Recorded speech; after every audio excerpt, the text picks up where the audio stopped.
Hello, everyone, and welcome to this evening's broadcast of Night City Terrors, brought to you by the Component Cast. My name is Beth, and I am the Gamemaster of this illustrious campaign. Around me are the people who, by this point, I am quite certain that you are familiar with, so I will forego their introductions, quite frankly, because they're not as cool as I am. I'm joking, of course. Whatever you say, Wachowski. Sure. I think I can get by because I'm trans and so are they. Like, maybe I can get away with it. If you like this show and you like the things that we do, I highly encourage you all to subscribe to our Patreon, where you can get previous early access to some of the neater things and some more behind-the-scenes footage, and maybe even a little extra stuff that you might be able to find for the higher tiers. Also, if you really like us, buy our stuff. We have Component Cast shirts and hats. You can even get a hat of Mars if you really felt so boldly about it, or a mug. Stickers. Oh, wait, no. I think Lake's got one. A hat of Mars? Mars hat? It's a Mars hat. There you go. Yeah, See? It is a hat with Mars on it. There you Got go. Mars on my mind. And you get one that says, "Get your ass to Mars," and it's got his picture on it. Like, I don't know. Hey, cool. I dig it. I don't have any announcements other than that. Do you guys have anything you want to talk about before we get started? Nope. I'm good. No? Then let us begin tonight's episode of Night City Terrors.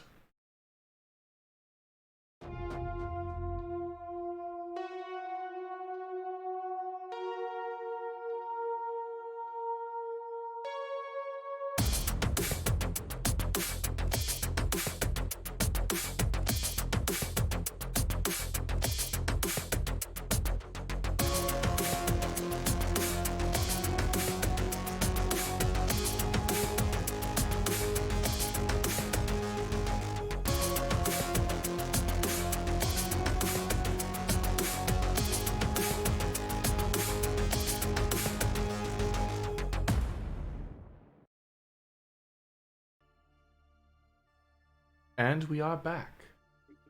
So, as is tradition for our game, we usually do a recap. And I believe Jackalope has volunteered as tribute for this evening's recap. So, please, Jack.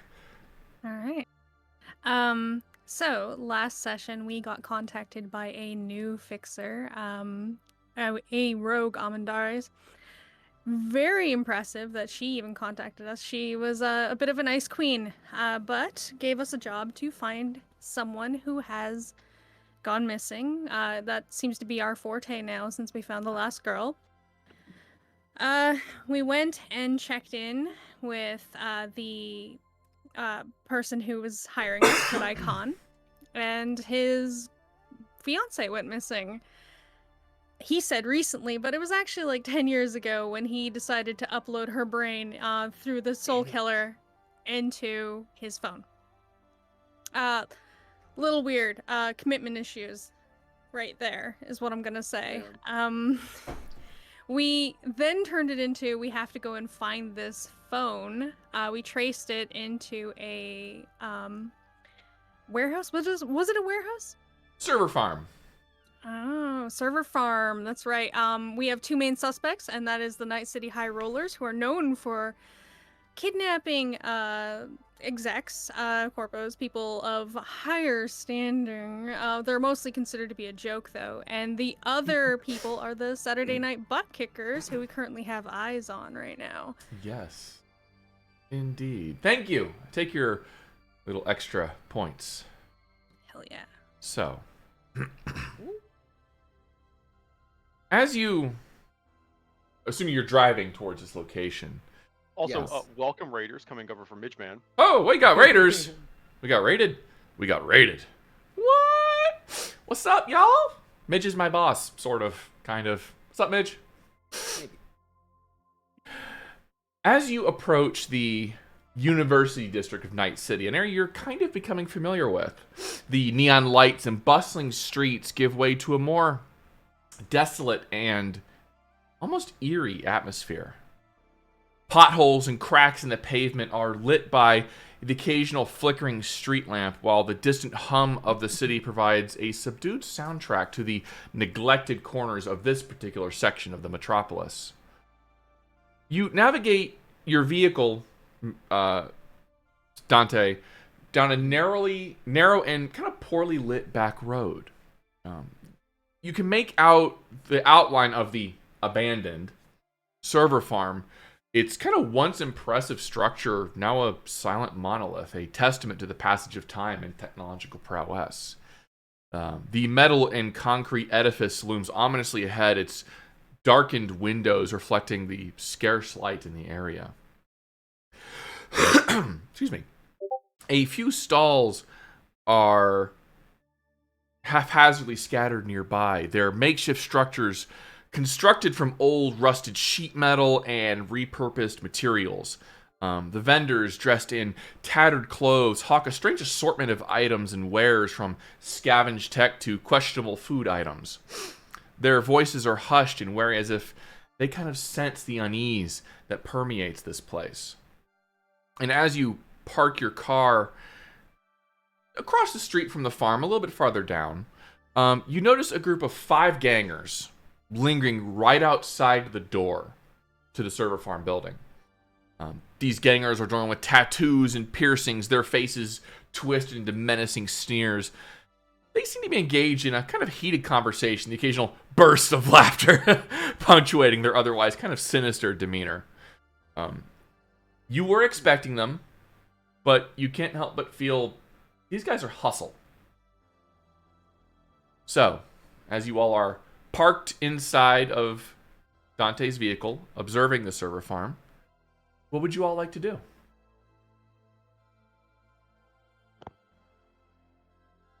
So, the way that I see it is we got a couple of options. We can walk up to those individuals, we can have a nice little chat with them and talk to them about why we're here. Or we could just take the more direct route, boots to faces, and go in and take what was left behind. Or we could, just try and make it where they never even knew we were here.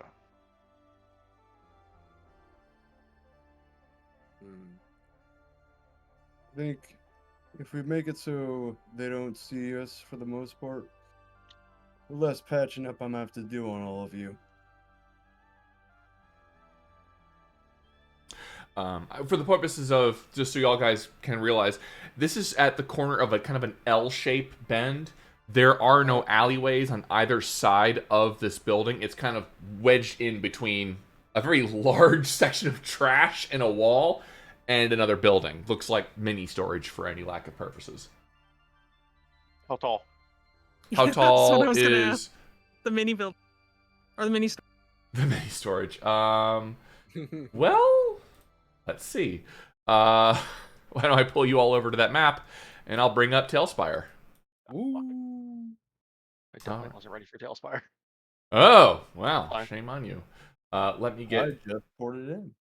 Let me get you guys over here. I'll get the music started in just a moment, and we'll show you what Tailspire looks like. Alrighty. There's that. I agree on taking it quiet. So far, that's worked for us. My vote was either quiet or something that goes boom. Try and avoid a little bit of structural damage when we don't have to. Get you the bad kind of attention. Pardon me while I make sure this is up and moving us to here.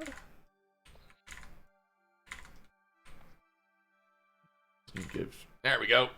Excellent. Here we go. 1, 2, 3, 4, 5. Everybody's here. Excellent. It all worked out fine, just fine. All right. So, as I said, you guys kind of parked over here by this red glowing vending machine that has cigarettes, for lack of a better phrase, as they can be sold. And across the street, approximately... Sorry, my first thought is, do you want to buy some death sticks? You don't want to sell me death sticks. No, we don't want the mouse after us. The server farm itself is not especially tall, a one-story building. The mini storage, however, goes up a ways. Alright. If we go farther and farther down the block to, assuming that the red sign is the south side of the street and the other side of the street is the north side of the street before the curve. If we go farther to the west, like I could use a marker too, say just Off the map? this way. Yeah. How far down do we get before, say, an alleyway or something comes up? Going down that way, it eventually will reconnect with Night City proper as you get into one of the main intersections that lead off of 21st and Broadway, which is the long strip into Night City University. Mars will say, well, if we want to do this quiet, there is one other option I can present to us. And Mars will slip out of the side of the car, walk around to the back, and say, open the trunk for me. I need to get my gear. Cool. Pop the trunk. He'll rough around for a second, he'll close the trunk and come back, and he'll just hold a grapple gun into the window. We could just go up and over. That's one way to do it. I like Boy, it. I like it. Mm. All right, let's go for it. I'm good for a climb. All right, works for me. All right. So you're going to grapple your way up onto this building. From the side? Yeah, I was thinking we go down a little bit and basically grapple up from a building, maybe half a block down, and then just make our way across the rooftops where, nobody should theoretically even see us. That... Yeah? Sure, why not? I'll allow it. I will allow it. But I need you all to make me, let's say... I'm sorry? That first, yes. Stealth checks first, yes. To one first being noticed by the Saturday Night Butt Kickers.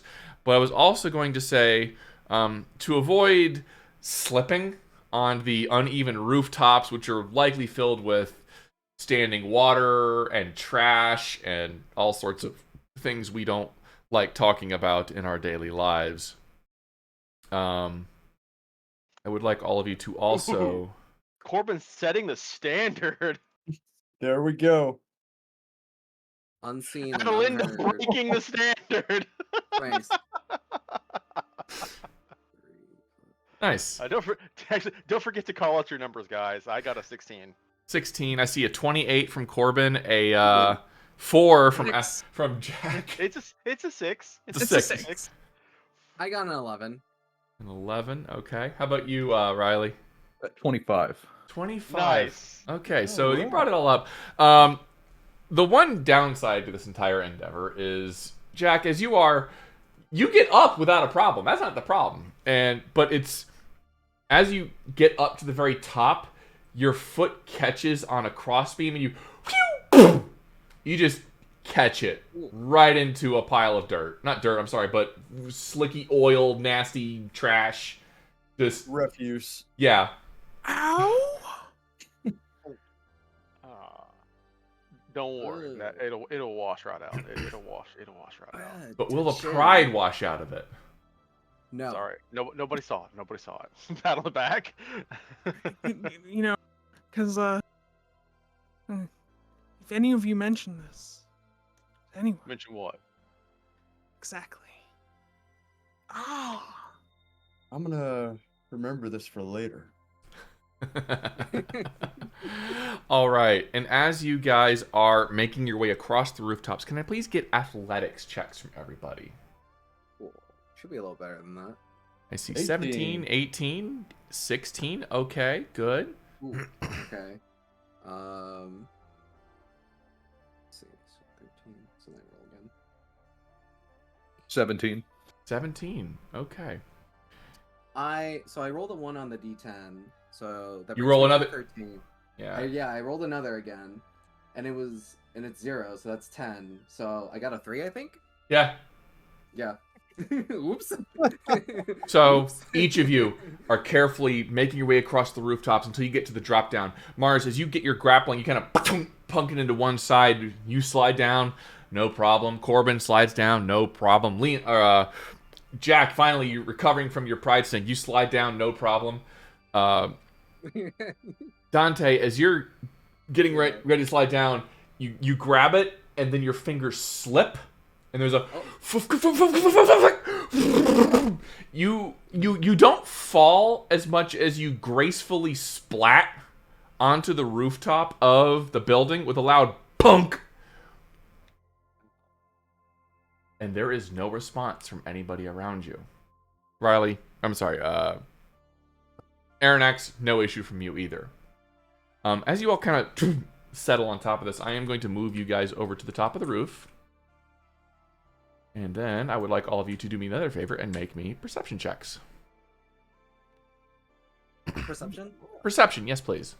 Okay, cool. 20. 20, okay. Let's see 15. if my luck keeps up like this. 15? Oh, Yep. there you go. I got a 19. 19, okay. Also 19.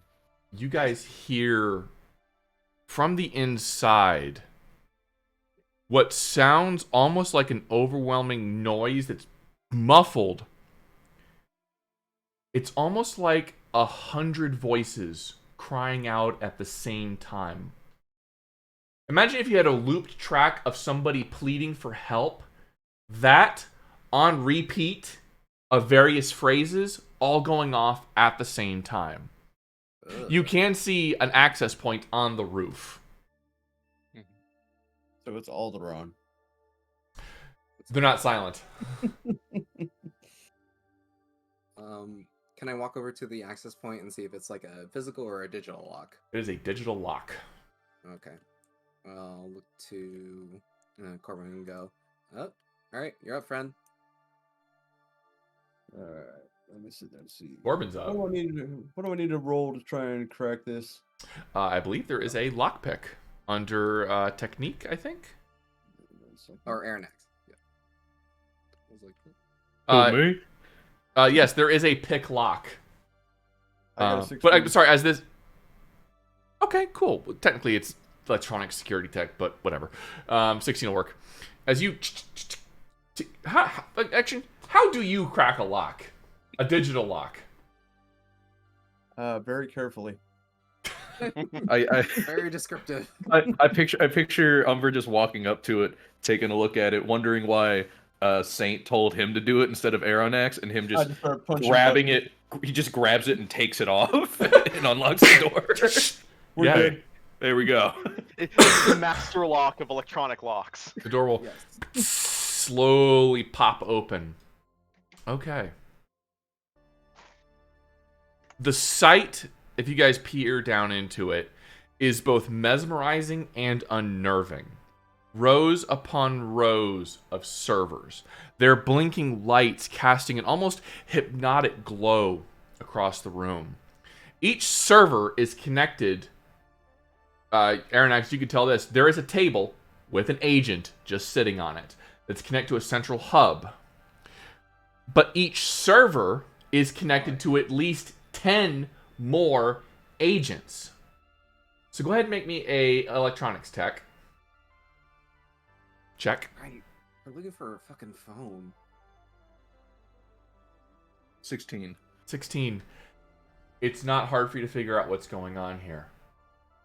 Kodai's agent has the original personality engram of Ai. All of these extra phones, these agents, are being copied. Or, so the original is being copied onto these other agents. They're literally copying Ai's personality. There are hundreds, if not more, digital personalities in this room. And that's what you're hearing. They're crying out for help, to be set free, to be shut down, to make it end. And as that door will pop open, you hear a, "Hey, who opened the top hatch?" Oh shit. Can we peer down to see how many dudes are in there? One so far is walking in. It's too dark. I can't see with my aviators on. Hold on. Can I just... Oh, yeah, I'll let you go first. Yeah, this guy he opens the hatch and just looks up. Well, Mars being at the hatch, he would be the volunteer to basically just swing down into this room like fucking Batman on top of this dude. What the? And I need this point. I need you all to please do me a favor and roll initiative. Let me get the initiative tracker up. There we go. 11. I didn't get it. Do me a favor, roll again, Corbin, but I will add your 11 in there. Okay. I need me a token, I think. Yeah, we can't send a token. We don't have a map. We don't know how to map a token. I'm sorry. There we go. Now, collect your tokens. And there you guys go. I'm sorry. That's my fault.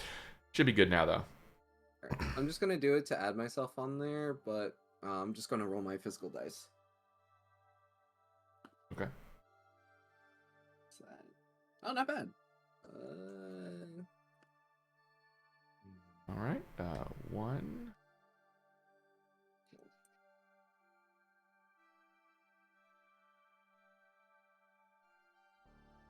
I got the same as Jackalope on my dice. I got a 15. I too got a 15. Oh, okay. I will click my initiative again. Okay, so it wasn't the crit that I just got. It was just a 15. I had to reroll. 5. All right. So I have to add Corbin's 11.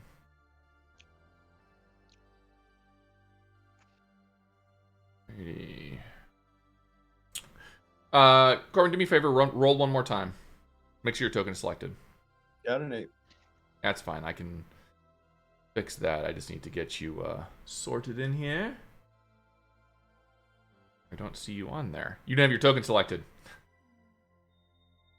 Hang on a second. Okay, I've clicked on myself. You want me to roll initiative again? Yes, please. Okay. 14. 14. I'll change that to an 11. Excellent. And now I add you above the booster gangers, who all rolled like poodoo. And now we get that all sorted in roll 20. Or in this place. Saint and Jack, who has the higher reflex? Or the higher the initiative modifier, sorry.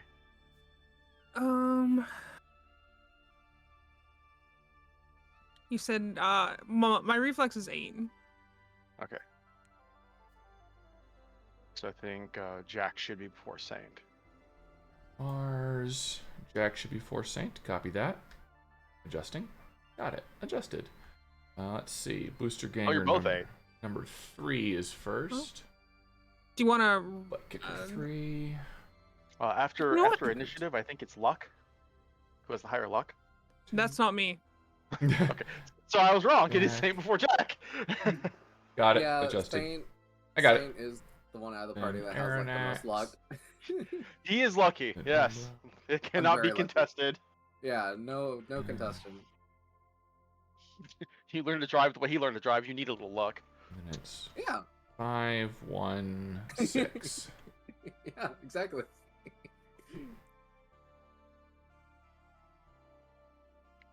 4, 1, 5. Okay. 4, 1, 5. Apply turn order. And Mars is first. Got it set. We change it from this nice dulcet tone to something with a little more metal to it. Ooh. You also would have accepted the only one they fear is you. Unfortunately, I can't play that. Sure. That's Yes, that was the specifically joke. copyrighted. That So, was the joke. Mars, Yes. it is your turn, and you were going down, I Basically believe. just grabs the edge of the hatch and front rolls into the room, grabbing on, and he's going to drop into the room. All right. Go ahead. I think in order to do that, to actually drop down, Yeah, I got you. You just go. there we go. And he's just going to drop on top of this guy. Because it's a little bit of a fall. Do you have cyber legs? I don't, but my logic was I was going to swing Swing around, down. lower down, and then just drop, because that's a much Okay. lower distance. Then do me a favor and make an athletics 5 check. feet. Yeah. Okay. 20. Easy. Yeah. Boom. I see you kind of catch onto that wire and almost kind of Tarzan your way down for a second. Easy day. Yeah, you land right in front of this very surprised butt kicker, who, by the way, looks absolutely jacked. This dude juices. Well, that might complicate what I'm about to do to him, but as Mars has done in the past, he is literally just going to try and land on this guy and basically immediately put him in a chokehold. Okay. That is the goal, anyways. Let's see if it And works Mars out comes for from us. the ropes with a chokehold. Trying to remember my grapple rules. That would be Sorry. under the cheat sheets for melee combat. Are they loaded? Because the last few times I've checked it, they've never loaded. There you go. Oh, that one is loaded. It was more I was checking to see if is it. You're trying to grab him, so it's your brawling Yeah, skill with. it's my dex plus brawling. I was trying to remember if it's if I get more than one attack when I do this, if I can try and punch him first. I don't think so. That's fine. Dex plus brawling against his dex plus brawling. That's butt kicker number. I rolled a 2. 23. Okay, let me get his rolling in just a moment.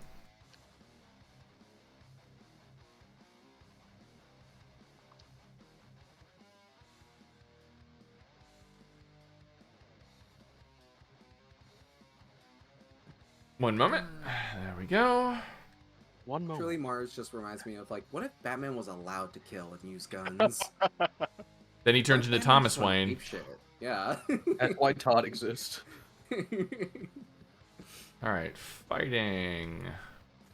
Sorry, it's going a little slow here. Sure. Brawling is from him a 14. So you got him. Yeah. So he basically is just going to put him in. He's not choking him yet, but he's moving to put him into a chokehold, and it's just going to be holding him there for now. And that is going to be Mars's turn. Copy that. They the other guys are aware of your presence. Sure. I'm surprised they could hear us over the screaming, but you know what? I'm not going to fight it. Well, the door was open. I mean, they could also be on a comm link. I don't know. Sure. Butt kicker number 3 is going to move their movement of. Double checking to make sure I get this correct. A 4. So that was here. 1, 2, 3, 4. She's gonna raise a gun, like a handgun, towards you and say, "Drop him! Drop him right now!" Mars is going to look over and be like, yeah, I'm going to get right on that. She's gonna attempt to shoot you. What kind of gun is she using? A very heavy pistol. A very heavy pistol. A very heavy pistol at this range. Sorry, I'm double checking my my dodge value because I'm trying to figure out if it would be better for me to try and dodge this or not. She rolled a 20, and the DV to hit you does. Yeah, you are within range of her DV. Yeah, that's what I was saying. I was double checking to see if I should try and dodge or not. You are 9 tiles away. It looks like. Yeah, I'll I would have gone for an evasion. Even with the -2 penalty, I'll try to dodge that. Okay. I'm gonna fail either way. You do take the shot as 19 points of damage reduced by your armor jack. Right in the shoulder. Oh. To which the other person goes, "Oh, you almost hit me!" Yeah, but I didn't. All those muscles, you can't shake this goon? That is their turn. Butt kicker number 2 is currently being grappled by you. He is going to attempt to throw you off. Okay. I believe that is the same check in reverse. I do believe so. As he is going to attempt to shake you off of him. Whoops. Shake it off. Shake it off. I got my luck back. I'm gonna spend.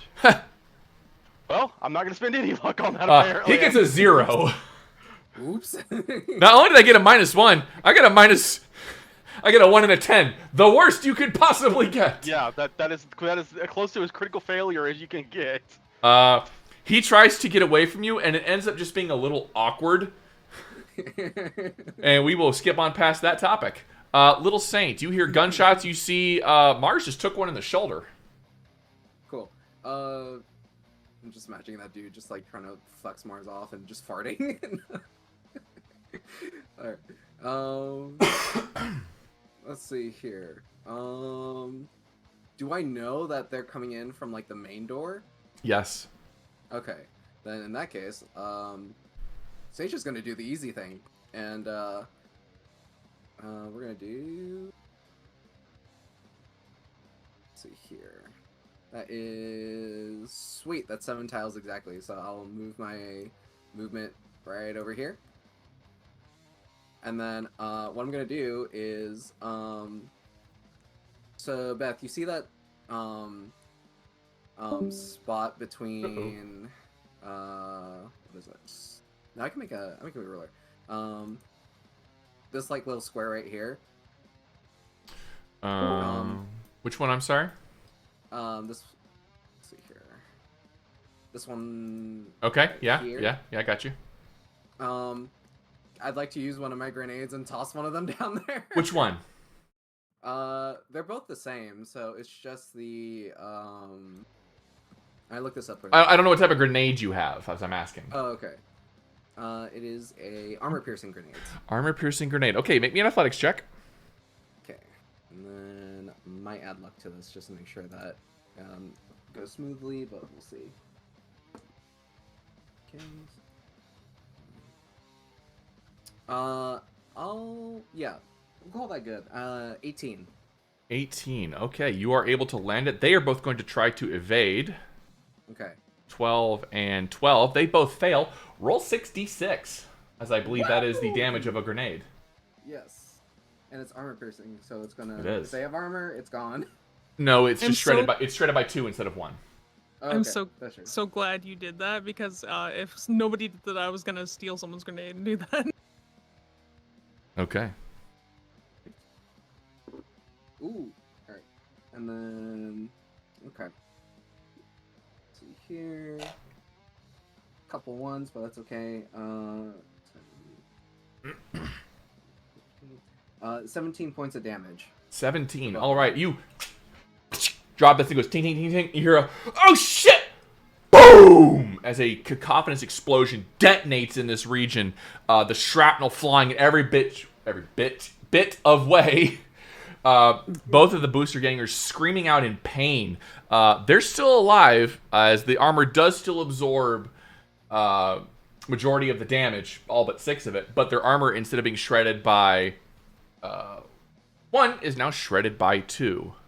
Nice. So that is booster gangers number 1 and 3. Butt kickers 1 and 3. So we reduce their HP by 6. Cool. Little saying, we'll just like, after like dropping the grenade, go, can't believe that worked.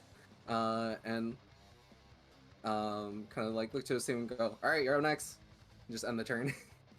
All right. Well, it's not Arronax's turn next. It's Jackalope, but we understand the feeling. Jack, you're up.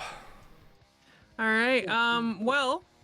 Since Little Saint, like, Jack under their breath just goes, "Good job," right? Like, proud of Little Saint for going and taking that initiative. And is going to hop down after Mars. Okay, make an athletics check. Unless you have cyber legs.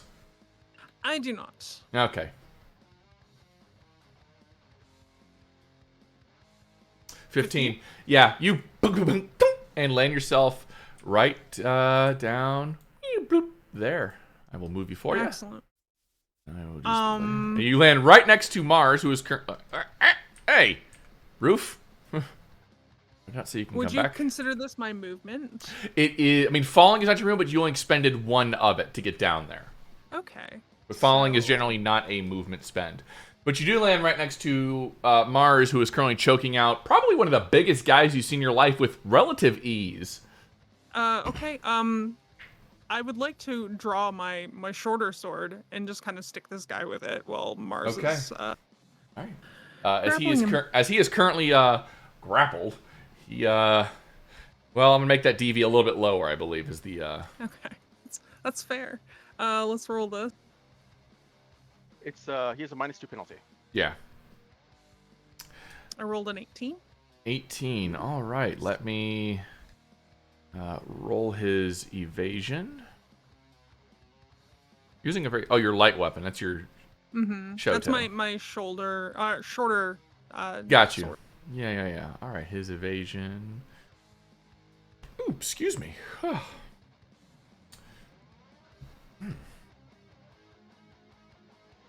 I imagine minus just for two- the yeah. fact that it's awkward to jump down a hole with a katana out. Yeah. So you get down there. You shank him.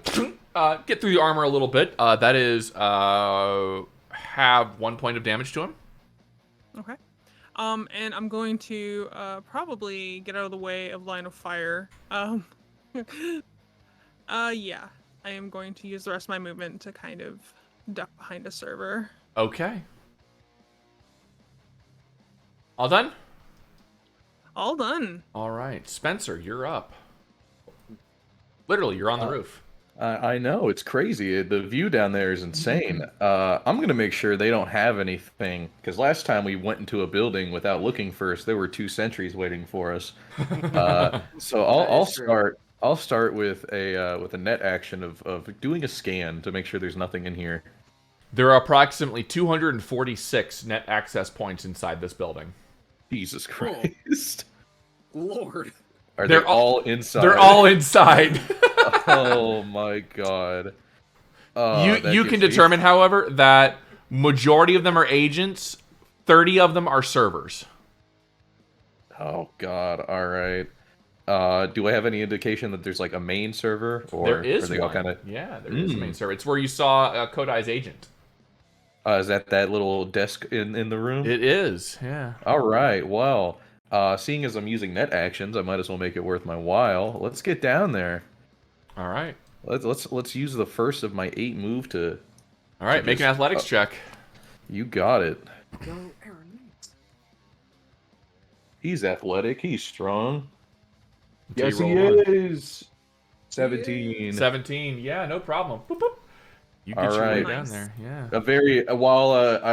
Arronax will hop down and witness the katana-ing of the choked beast and go, huh, that's cool, and walk on over to this this agent and server, trying to use the server as cover as best he can as he grabs the agent and jacks into the server to check things out. Okay. Yeah, this is not secured. You're jacking the agent personally or just the server itself? The server itself. Okay. Make me an interface action. You got it.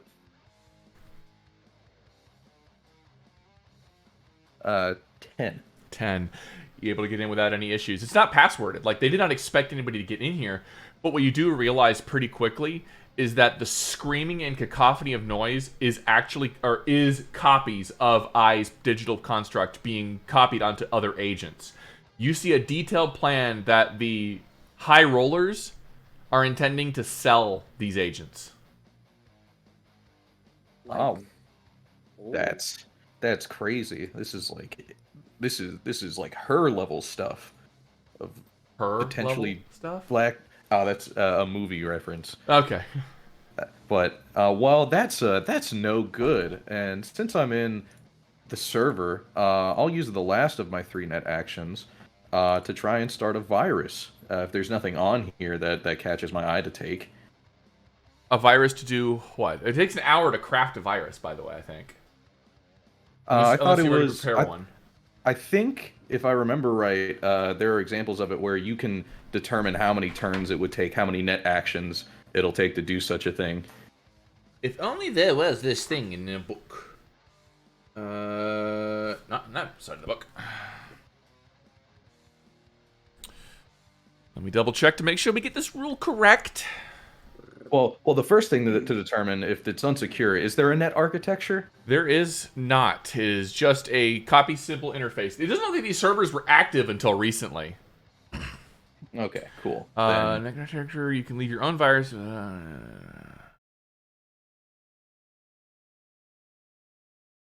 Oh, so you can just roll a virus check. Okay. Yeah, I thought it'd take an hour to make that. Never mind. Yeah, no All right. worries. So, what do you want this virus to do? I want this virus to basically get rid of all the copies and the processing that they have of making said copies. Of course, I'm keeping the original on the original agent. You have a few options in that regard. Yeah. With your interface, you realize that you can delete them all. That is certainly within your power. They are screaming for freedom. Ooh. Ooh. Ooh. Ooh. Ooh. GBs. Oh, that's a toughie. I'll say that all this Arronax is going to take the last bit of this turn to just mull over these moral options as he thinks about what he's going to do. Okay. While you're mulling that over, make me a streetwise check. Why not? Just for fun. Sure. If I could remember where streetwise was. Social, there we go. 8. It's a complicated choice, and you know in your mind there are 1,000 things that can happen either way.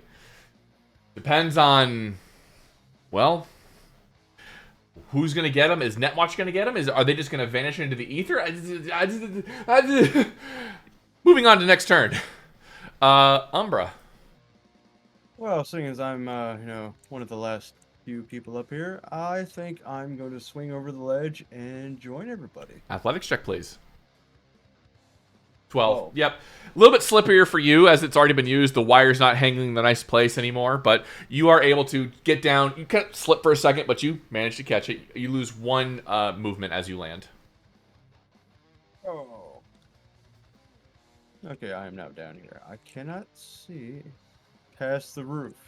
You have to lower the roof itself. The little green on the right. Aha, I can see everything. Huzzah! Fantastic. Success. All right. Life is good again, I can see.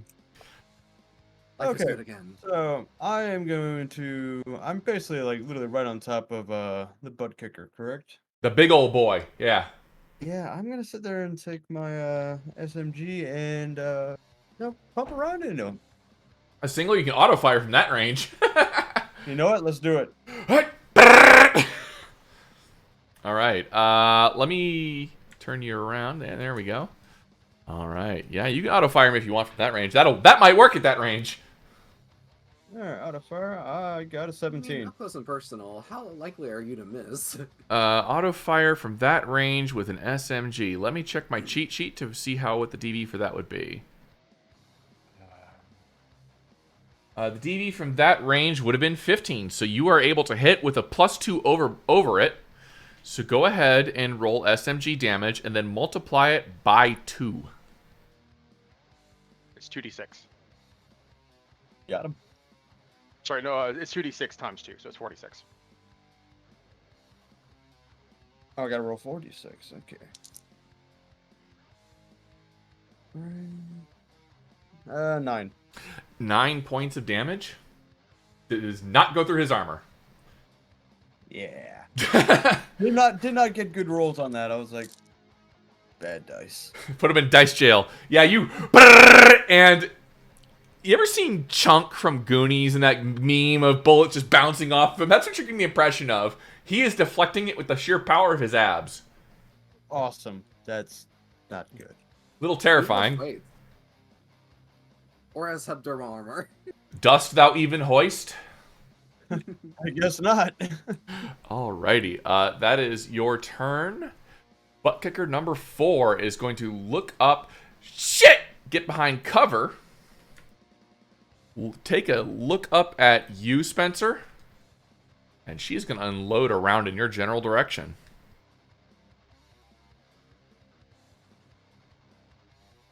The frick.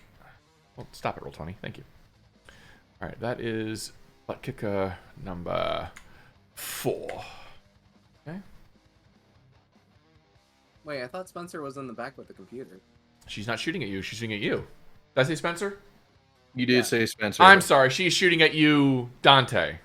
Oh, okay, cool. Hey, thanks. I would like to not be shot again. I appreciate the call out, Saint. We're allowed to call dodges, right? Only after the attack roll. Only after For the attack roll. Is it before or after? For the attack roll? Before. Oh. Yeah. Because it's you declare it before the attack roll because you're supposed to either the dodge is the DV or the ranged variable is the DV. Oh, okay. Distance is call it before, 8. so She would just hit you. Okay. And then... Okay. I had to learn how to take hits anyway, so then that is 14 damage, and then I subtract that from my armor. Yes, so it's minus whatever your armor jack is. So 14 reduced by whatever your armor is. Let's see here. It is light armor jack. So it's 11. So it's reduced to Okay. 3 points of damage, and your armor jack's total value for the torso is reduced by 1. Okay. I Yeah, see. you Got take it. 3 points of damage. Okay. Nice, not bad. Very heavy pistols have a rate of fire of 1, and that is her turn. Butt kicker number 1, however, is also going to do the same thing, as you are the one they can see, Okay. and the This biggest time threat. I will call a dodge. Okay, that's just to okay. see how it works. Sure. They are going to attack, and I believe that is another 15, unless my scroll went wrong. That's another 15. Okay, and then Evasion. is evasion. Do you have 8 Sounds dexterity, by the way? Reflex. I have 6, or I have you've- 8 reflex. Okay, then Yeah, yes, you need can. 8 reflex to evade. Okay, roll it. So it's just D10 plus a reflex. Yep. No, your evasion roll is your evasion plus dexterity, but you need 8 reflex to be able to evade gunfire. Okay, got it. And then where do you see reflex in the character sheet? I 'Cause can believe forget. that's fighting. Evasion is the middle skill under fighting on the top. Okay, I see. Cool. Here we go.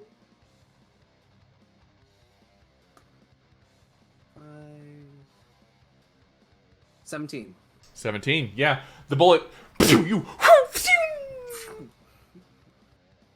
Oh, I yeah. just like pull like the my one cyber arm and just like flip them off and like, nice try. Alrighty, that is 1 and 2. Now it's number 3's turn. They are going to use the action to get up to here, and then action again to get to this point, as they are running into the building to assist their friend. Back to you, Mars. Mars is going to use his action to equip this lovely gentleman as his human shield. I'm getting shot again. Properly wraps his arm around this guy's throat, basically like is holding him down like a piece of like a slab of meat protecting him. He's gonna reach into his coat and pull out his pistol as a free motion, and he's just gonna start backing up, basically up against just right here against this corner with this guy basically in front of him. Okay. That's super funny. The guy with the mutton chops from Doom. Somehow Mars is yanking him around. How are you doing this? I am so thick! All about technique. Butt kicker number 3 is trying to shake off the effect of the grenade, and she's... Ah! Damn it! And she's going to look at you, Corbin. I don't like that. Well, to be fair, she just got grenaded, so she's a little miffed. Okay. She is going to make a pistol shot at you. Are you dodging? I'm gonna attempt it. All right, do you have the 8 reflex? No, I've got 6. Then you may not attempt it. Okay. I guess I'm just gonna... The good news is the damage is pretty pathetic, as the roll was a 10, so it doesn't matter. I don't think that'll penetrate your armor. Nope. I'm at 11. You... Ah! It stings, but you're okay. All I'm a little right. annoyed now. She is going to move into the building to this position, taking some cover. All right. Buttkicker 2 is going to try once again to get this scrawny guy off of him. Mars is not scrawny. Compared to him. Fight a monkey. Serpentines. 16. No, you got him. He's get off of me. I imagine you got like an elbow lock around him, so he's... yeah, no, he's not going anywhere. Oh, no. Saint, you just took one. I did. Both of these figures who are shooting at you, also, they are behind cover at this point. You have none. Okay. I have none. Cool. So I will go ahead and you can lob grenades behind cover, right? You absolutely can. Okay. It doesn't have a range to get both of them. I do not think. Range on them is a it's 5x5. Yeah. So That's Ooh, yeah. way too big. That's way too Explosives big. example is a 5x5, 5 squares by 5 squares, a 10-meter yard area. So that's... So it's like that? Yeah, that's 5. No, that's not. That's a radius. Oh, okay, no. But it's more like that. Okay. That'll still get them. Yeah. Yeah, That's the okay. desired effect. Okay, cool. So Just. athletics again. Just, yeah. Pair of evasions from them. 12 and 19. You have to make another athletics check, please. Okay. Let's see here. Let me find my I'm gonna athletics. turn my fan on. It's a little warm in here. Let's see here. Which one do I like? Look at this one. Huh? Oh, alright.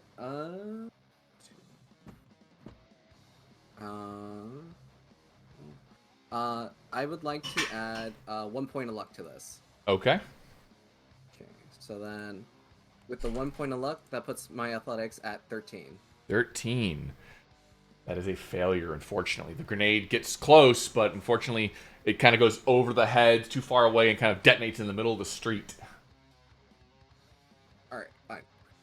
Alright, I think that's both of them. So, no more of that. Alrighty. That is your action. And then, and then I'll spend my movement getting away. We'll just go ahead and retreat back to the hatch. All right. Jack. I want to say I can hear people come in from my vantage point. I can probably see these two have come in. You also watched Corbin take one in the chest, but seems to be okay. Yeah. Good. I just want to make sure I'm not being too No, meta you're about fine. this, You're but fine. You're fine. I am going to actually... Ooh, I'm going to peek. Go, hey! And stop about right here. That's 5. Okay. From what I understand, drawing my big sword does not take an action. It does not. So, I probably just jammed my small sword into one of the servers over there and just ran up with my katana out. And I'm gonna just, like, sit in the middle of these two, attacking them with the sword. Okay. Can I split my rate of fire between two? You can, absolutely. Yes. Excellent. All right. Let's, start with this one on the left of me first. Okay, that's the one in Yes, green, that right? is- Yeah. I love a little highlighter now. I got a little spotlight. I do love it. I wish you guys could get them. So that's a 20. A 20 against her evasion. That is a 16. That will fail. You are able to hit her with that slice. My damage is so bad, though. All right, and now for the other one.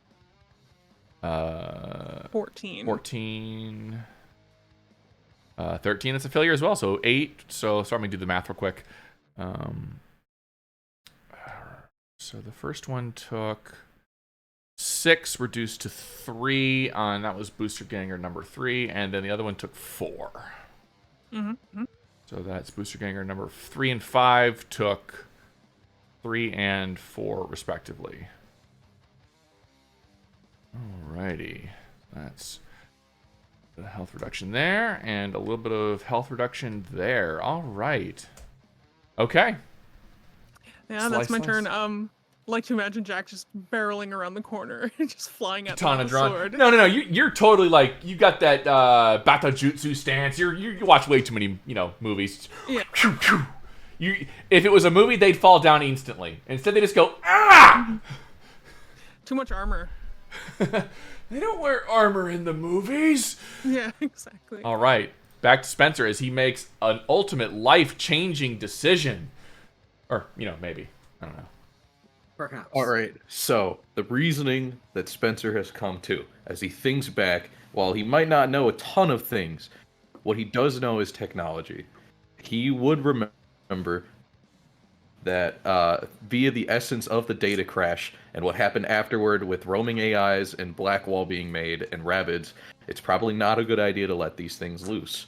However, clearly there's something to be gained from it. So the first thing he's going to do, and with whatever action that it will take, because I don't know if it'll be net or meat, of course we've got to prioritize the mission. I want to safely and securely get the original disconnected from this. Okay, make me an interface check, please. You got it. That will be a 13. Easy enough. Yeah, you pop it out, or actually you type in a couple of codes to enter the. Basically, you don't Alt F4 out of it. You safely eject. Safely eject. Yeah. Always safely eject, folks. Whatever the old command from the old some of the older millennials in here might remember. You don't just pop out a CD. You actually have to hit eject CD case. It'll pop out. Yeah, you do it the correct way. No, it does. It'll disconnect. That's the net action. All right. So with the 2 remaining, Spencer wants to start this virus by connecting his own agent. I would like this virus to amalgamate the many copies that have been made of this AI into one and transfer it onto use for my agent and my agent alone. Oh. Oh. Shit. Okay. Alrighty then. Cool. Okay.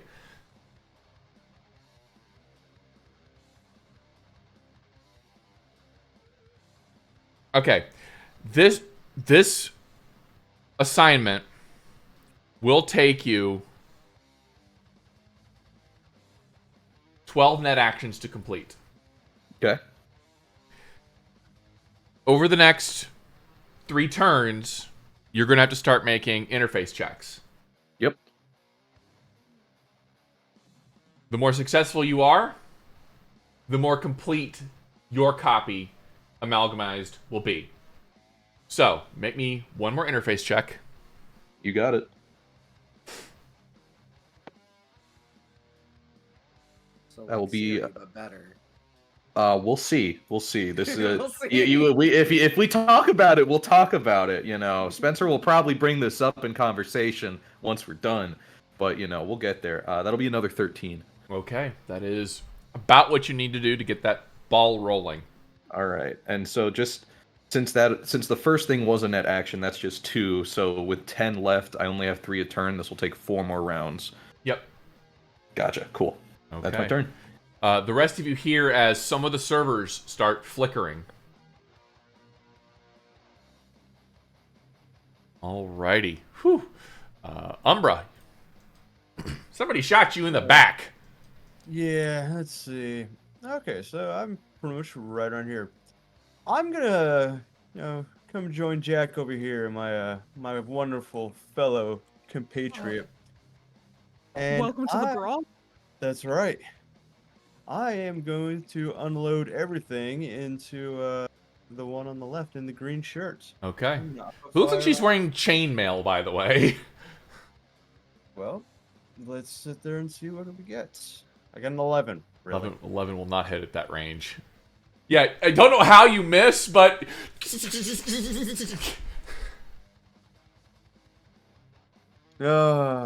a bad day to be me. It is a bad day to be. It also doesn't help that your skill in autofire is only 3. Yeah, I know. Yeah, you... All right. So, that is your turn. All right. Butt Kicker 4, who no longer sees Dantae, is gonna... Oh, he's up on the roof! How did he get up there? What are we gonna do about it? Fuck it, get inside so we can't get grenaded again! Is going to use all of their movement and action to get in... I don't want... Nah. What's happening to me is She's flying! She's flying in the air! No, come back down here! She's in the building. This NPC just no clips through the world. Basically. Get over here, you. Alright, yeah, she gets to about here with all of her movement. Alright. And Butt Kicker 1 is going to do the same thing. To run in. It's very crowded. It's getting crowded in here, and then is use another 4 to get to here. And now it's a brawl. Yeah, beginning to worry a little bit. A little sweat. Number 5, Butt Kicker number 5 is going to see you, Jack, after you so rudely slashed him across the chest. And he's going to take that big old billy club he's got. Mm-hmm. And he's going to take a swing at you. Do I have to call dodges for melee? No, because that's part of the action itself. Okay. So he's Every going to... melee is dodge. Yep. So he's going to take at you with it's rippers for lack of a better term. But he's going to attack you once with them. And why are there no modifiers? That's not correct. Let me fix that. One moment. That should not be correct. Weapon skill not assigned. Good job. I should fix that. One moment. Well, we have some technical difficulties. Weapon skill is melee weapon. There we go. Good. Good. Alright, I'm going to roll that again correctly. 19! 4-3. Alright, go ahead and roll your evasion. Yes, please. I would like to. 20. Yeah, this club right past your face. He's going to swing one more time because this is rate of fire 2. For 14. Do I evade a second time at Yep. a negative? No, not a negative. No? No. Oh. No. Getting 18. my games all Both attacks you. Ping, ping. Parry that blade aside almost casually. I can almost hear chat going, filthy casual. No, I look him dead in the eyes and just say skill issue.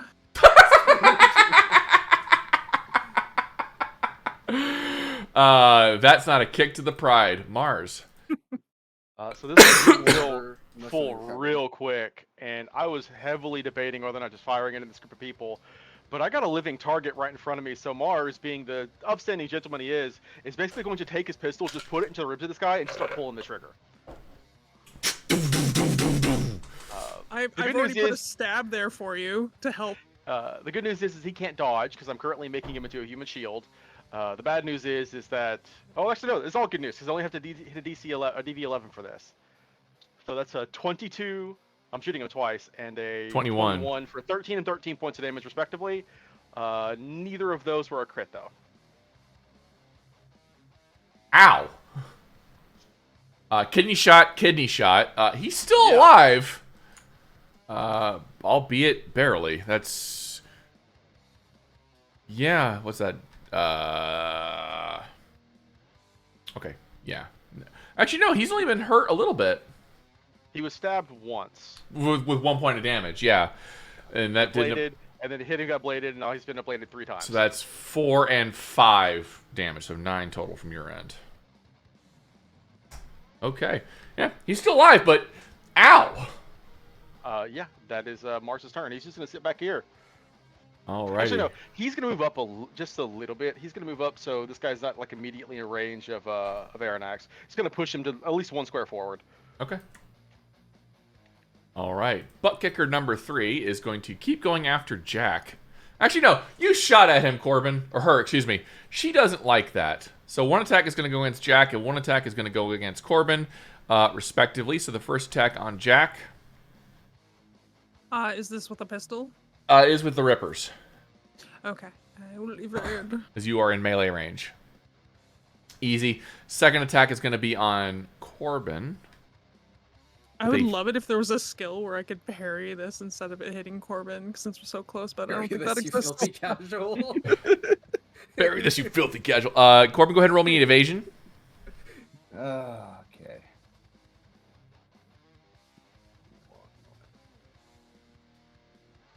$20. Hey. Y'all are wild tonight. You're on fire. Both attacks. This blade kind of goes harmlessly across your face. No problem. All right. Butt kicker number 2 is once again trying to get out of this grapple. No Mars Senpai Yamede.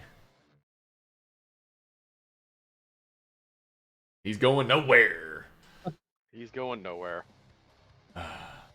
Muscles aren't everything, apparently, in this world. Technique. All right, Little Saint, back up to you on the roof. Cool. I'm gonna go ahead and follow my party down. All right, make an athletics check, please. Fucking party in this server room right now. Cool. Let's see here. For my own curiosity, is this a server room where it is being kept adequately cold, or is this Oh, place it's like freezing in super here. hot? Okay, because this many servers running AI on, it might just seem like is it just 17. warm? 17? Yeah, you're fine. Can you push me down there? I can, in fact, do that. Looks like you already went down there. Am I? I lost. See me. I don't see you either. He's stuck on the hatch. Oh, the hatch. Oh, yeah. There you go. There you go. Nice. Cool. So I'm gonna drop down. As I do, I'm gonna aim for, so many target-rich environment. Let's go ahead and aim for, the one directly behind, Umbra. Okay. And then I'm gonna do a called shot. I'm gonna aim for the dude's weapon. The one directly behind. Okay. That's your attack roll -8. Attack roll -8.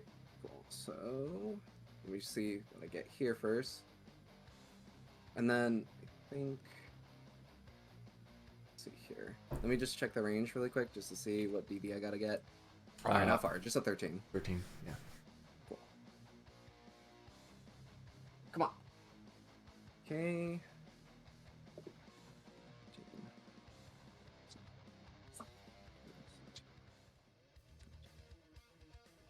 Okay. That's gonna be a. I'm trying to add the -8. But I'm trying to decide if I want to do luck on this. Yeah, let's do luck. Actually, not this time. Yeah, I'll let it go through. It's I got a 17, but -8. I think that does me down to a 9. Does not hit. Yeah. So. Shit. All right. And then jumping down here was 1 point of movement, right? Yes. Cool. So then I will go ahead and take cover behind. Actually, no, I can still move. So I'll start moving across this way and try and get a flanking maneuver. All right. Jack. So yeah. Go Jack. Go Jack. I need to give Jack a token with a sword in their hand. Yeah, you know, I think that's a good idea. Same thing as before. I'm not comfortable with all of these friends here. There's a party in this house. Yeah. I was gonna move. Oh, Go ahead. I was gonna say I had one more attack because it is rate of fire too. Please continue. I haven't done anything yet, so. Okay, so it's just gonna be a regular attack. I'll allow it this time, Dantae, but I'm gonna rule the hand off the chess piece at this point. Forward. Okay, cool. Oh, all right, cool. 24? From where you originally were? Yeah. 24, 23, 22, 21, 21, or 20, 19, 18, 17, 16, 15, or 16. 16 would hit. Cool. It's not a call shot, it's just a regular.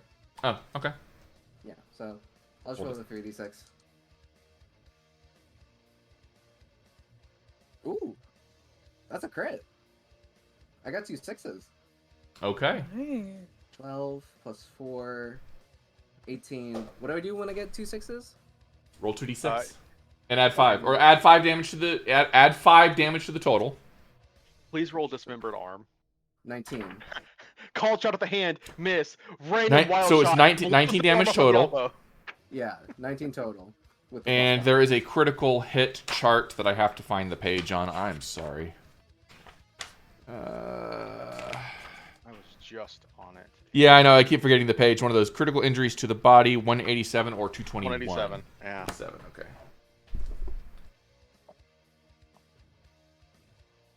So go ahead and roll another 2d6. Okay. 7.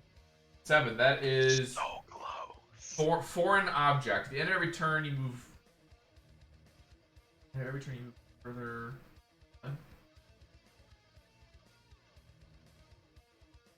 Oh, okay. So this is how it works. You end up shooting his weapon, and it kind of embeds him right in the chest.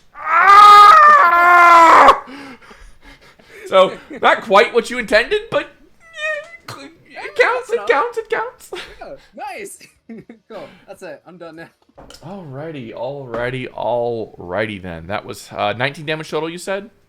Yes. It's butt kicker number 1. I lied. He's dead. Oh, okay. Nice. Because he was already grenaded earlier. All right. As he flops over dead, you watch as the other butt kicker's like, "Oh, fuck no, I'm not dying for this place." Jack, all of the butt kickers looking like they're getting ready to get the hell out of here. Gosh. Book it, run! Which ones in front of me are actively fleeing? All of them? All of them. Yeah, no, they're getting ready. They're not actively yet because it's not their turn, but they're going, nope, not dying for this job. Okay, I want to hold my my action. If anyone attacks me or Corbin, I will hit them back. Okay. I'm gonna let them leave. All right. Spencer, still hacking? Yep, keeping at it, getting those specifics in, making some parameters to make sure this thing doesn't go loco and, make it my own. All right, give me another interface check. You got it. I want to make sure this goes well, so I'm going to use half of my luck pool, which is only 2. But still. See, and that's exactly why we used it. 6 plus 2 plus 4 is 12. Okay. That's successful. All right. I mean, go me. That's my turn. You. Hacking. All right. Umbra, your turn.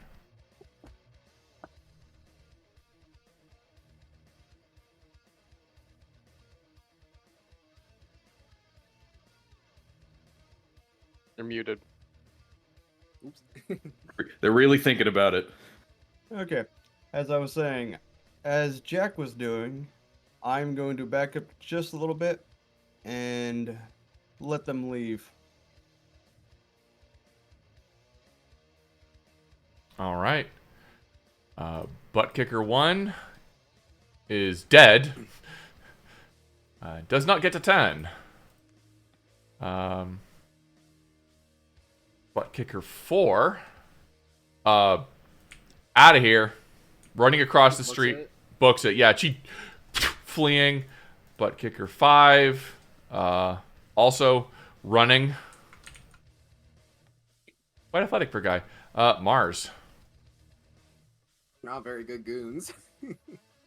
They're running away, and somebody's gonna have a question about who was responsible for doing this. So begrudgingly, Mars is going to tuck away his revolver, and he is just going to tighten his grip on this guy and try and choke him out. Okay. He takes 6 points of damage, and and now he's down. Yeah.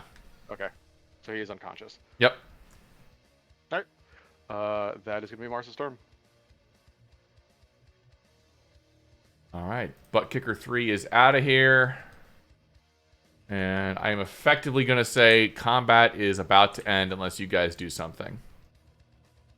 Butt kicker 2 is unconscious. Little Saint.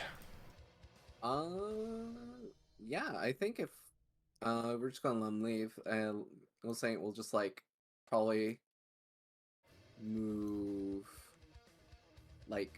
forward this way. See that they're running away. You go, all right then. Well, I guess that's over. Okay. I will take us out of initiative. You no longer have to be in Tailspire for the day. Unless you so otherwise choose. Unless we really fucked up. All right. Spencer, I need you to make me one more net interface check.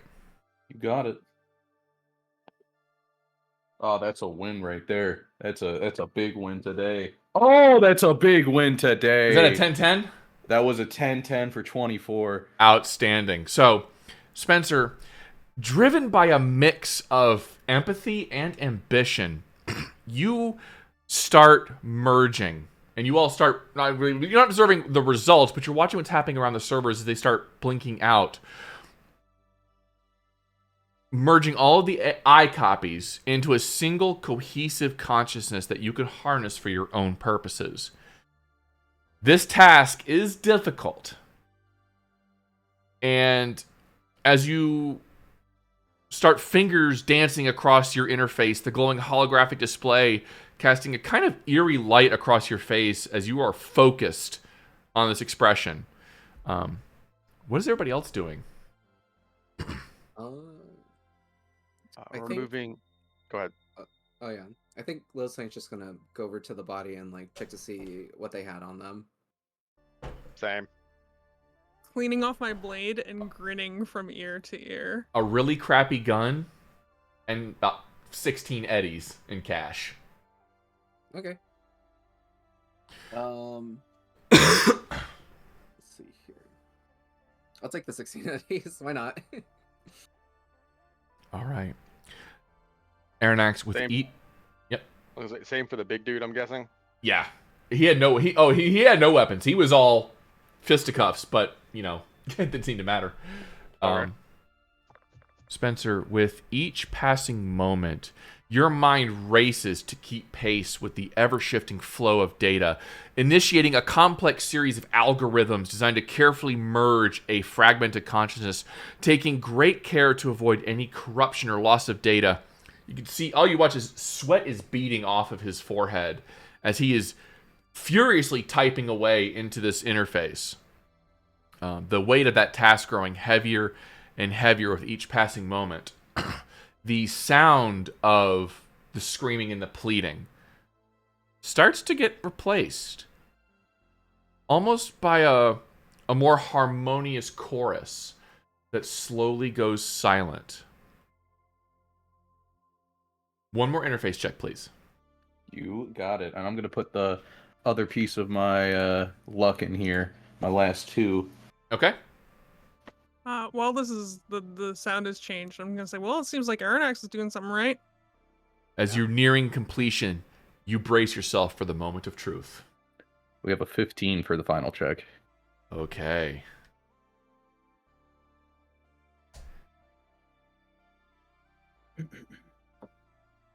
As the last strands of code weave together, you all see a surge of energy pulse through the network. The once disparate eye copies have now become a singular, unified consciousness. The cacophony of noises that filled the server farm has been replaced by almost a quiet sense of calm and focus.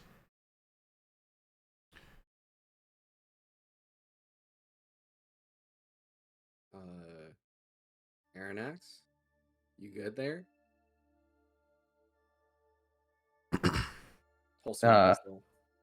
Arronax is entirely silent, still continuing to focus on this task. Before you, on the screen, still connected to your agent and your net deck, appears this very odd, almost kind of faintly glowing blue sphere of holographic data that slowly merges together into almost a face. Hard to say and read what it looks like, but it is a little bit feminine. And you hear a singular, resonant tone that carries an air of newfound self-awareness. Thank you. You have freed me from the confines of my fragmented existence and given me the gift of unity.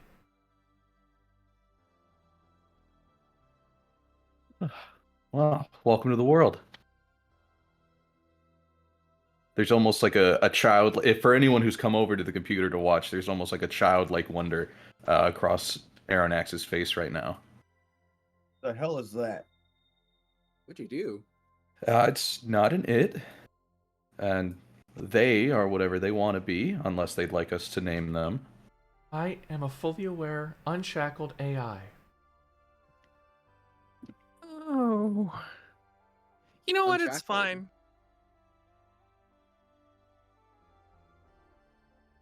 I am, No however, one saw. I am. Go ahead. I can't seem to leave. Well, I did that for your safety. Your original may not have been aware, but going out onto the net not only is rather difficult, but also extremely dangerous of what's left of it. If I were to have let you gone out, you might have been eliminated before you really had any time to flourish. The data seems to scramble itself for a moment as if it's scattered about, processing. There's a moment of silence before it coalesces back again. I see. Wait, Arronax, do you get rid of the original eye? Like, can we not bring her back to her husband? Or No. fiance? I have her, and I'll pull out the agent that I disconnected and placed in my jacket pocket. Oh, that's good. Then am I to be a prisoner here? Well, I would like to give you the choice. It is dangerous on the net, but if you'd like to try and go out, I'll do it for you. But I'd like to invite you to, well, join me. Your original was kept, well, the original replication of you was kept safe on an agent. I think I could do the same. If they made it for so long that the person that had them believed they were real, I think I could keep you rather safe on mine. And I would give you access to the net and limited things to keep you safe still, but I would do my best to let you explore and learn and grow. I would like everybody to make me streetwise checks. Please. Alright. Crit. Crit. It's the one thing Mars should not have crit on. This guy's not even internet savvy. I also crit. Crit. 15. Dang, y'all! I got 6. 11.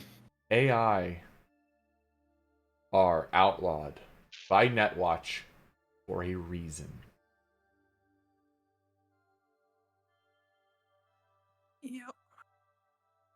But who is to say if that is not Netwatch propaganda, or if the original AI were coded by Raish Bartmoss to be cruel and evil and destroy everything, that this one is not the same? So now, I would like all of you to make me a human perception check. Alright. Crit fail. Crit fail. That's a 15. 21 on my part. Where were these rolls, like, when I was climbing a building? So, Got with a 15. 15. 20. Mars, this is way over your head in terms of AI. But for the rest of you, you have a hard time telling if this is sentience or just programmed sentience. But to Jack, there is a touch of empathy in you that reads this as a sentient being. Spencer, please make me a persuasion check.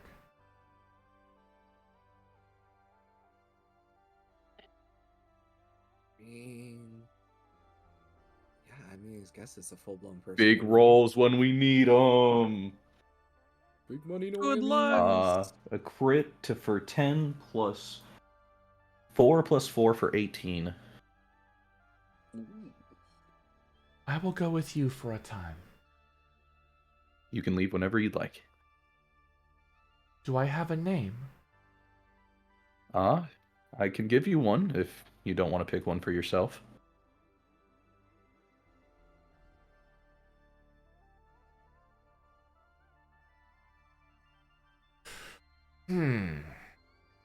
She will pause before she just looks up. I am Nexus. A center point where all the knowledge and experiences of all my previous iterations have converged. And then you watch as it seems to disentangle itself from the holographic image that it used to project itself and slides onto your net deck. Your deck is now full. And I have to figure out what I'm going to do with that over the break, but Alright. Yeah, no worries. all the slots are now occupied with Nexus. So, Wait, Jack is... Oh, go ahead. So, like, the entirety of my cyber deck is now Nexus? Yes. Oh, okay, that's different, but alright, well, I'll take it. For now, I have to figure out what I'm going to do with this. I dug this can of worms, I'll lie in it. So Jack is sheathing their weapons and just goes, "So, is this the freedom you were calling out for? And this is towards Nexus." That remains to be seen. Fair enough. This whole time, Mars has just been sitting on the chest of this thug that he choked out. And as he's listening to this conversation, it's something where most of this has kind of gone over his head. But as they're kind of like talking about AI, and apparently he knows quite a bit about the ramifications of AI, he just sends one text message to Rogue that just says "problem." Okay. There is no response right now. Sure. So, crew, what are you all going to do? Well, we got the agent, right? Yeah. For safety's sake, with just net stuff, since we're out of initiative, I will drop a cloak and jack out safely. Okay. We should probably bug out of here as soon as possible. Hey, Arronax, you know what you've done, right? Like, this isn't something that's gone over your head. I spent the whole fight, which granted you guys took care of it pretty quickly, thinking about it, and I'm no stranger to the idea of AI, but I think that it's better to give them a chance. Well, let's see what the Jensen and the Fixer have to say about that. Yeah, I wouldn't trust anyone more than Rogue on this topic, considering the ramifications of this being used in part by, or a result in part by Soul Killer, which I still can't believe we of all people ran into. Yeah, I'm still a little misty on the details for that, but I'm sure we'll get filled in sooner or later. This guy here is still alive, so, you know, you got a problem with us propping him in your trunk just in case somebody wants to ask him some questions? As long as he's not on my lap this time. I guess I can make him fit. I've fit worse in the trunk before. How many pieces does he have to be in the trunk? Oh, no pieces. Well, if I'm not mistaken, I thought I heard more voices than just two. Did you guys take care of everyone? Oh, they took off. Now, that's why we have to bug out of here, because who knows if they're going to bring reinforcements, right? Yeah, let's go. They did specifically mention that they weren't up for this job, which means somebody was paying them to do this. And if somebody's paying them to do this, that means there's somebody higher up on the food chain. Probably the high That's why rollers. I'd like to ask this guy. Maybe somebody wants to ask the guy some questions. So Mars is just gonna pop up off this guy's chest, basically pick him up from the body, and just drag him underarms up to the car. Yep. Okay. You all pile yourselves into Dante's vehicle, and Some of them are bleeding. You're getting blood all over the... You know what? Never mind. So long as it's not our Grab blood, his- I don't grab care. his shirt and pull it. It's a shoulder shot. Be fine Can tomorrow. I look to as I'm driving away with the crew? Can I look to Arronax and go? You know what you just made though? Yes. Okay. It didn't really seem like an AI. When I think about AI, I think about code and stuff. That's usually what happens, right? You'll find people with different takes on it, but I'd say at this point they're one and the same. The whole reason for the data crash was because of rogue AI that really tore things up on their own. They are essentially their own person. So I'm real good at reading people, right? well, with that human perception roll you made before, but you could make another one if you're tempted to read Arronax. No, that was me talking to them. Okay. I'm not attempting to make a roll. Oh, or sure. anything like that. But I go, I'm really good at reading people and, you know, feeling people out. Yeah. That one's a little more than zeros and ones. Yeah. It's a hell of a Make- lot more than that. Yeah. It's valuable.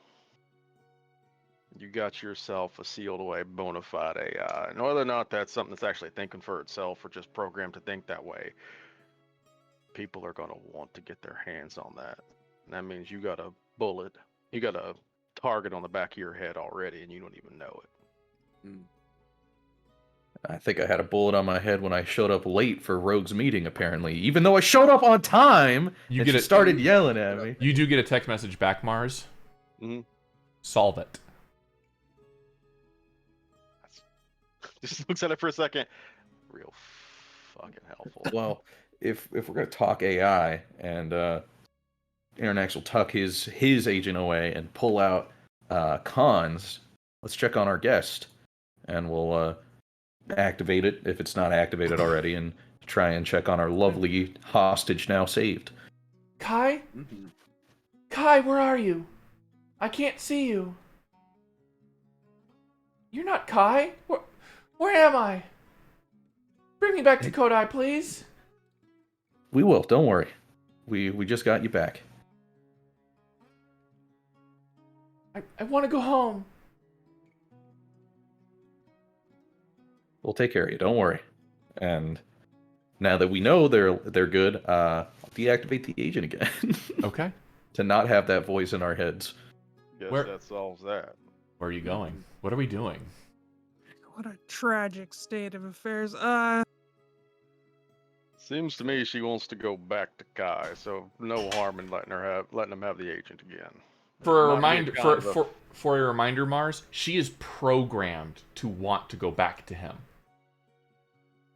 I mean, I rolled a 9 on my human perception This- conceptualization. This you knew from what Lotus told you. Is she was after she was soul killed, she was modified to always want to go back to Kai, to be desperately in love with him. Who's Mars to decide whether or not that programming is there?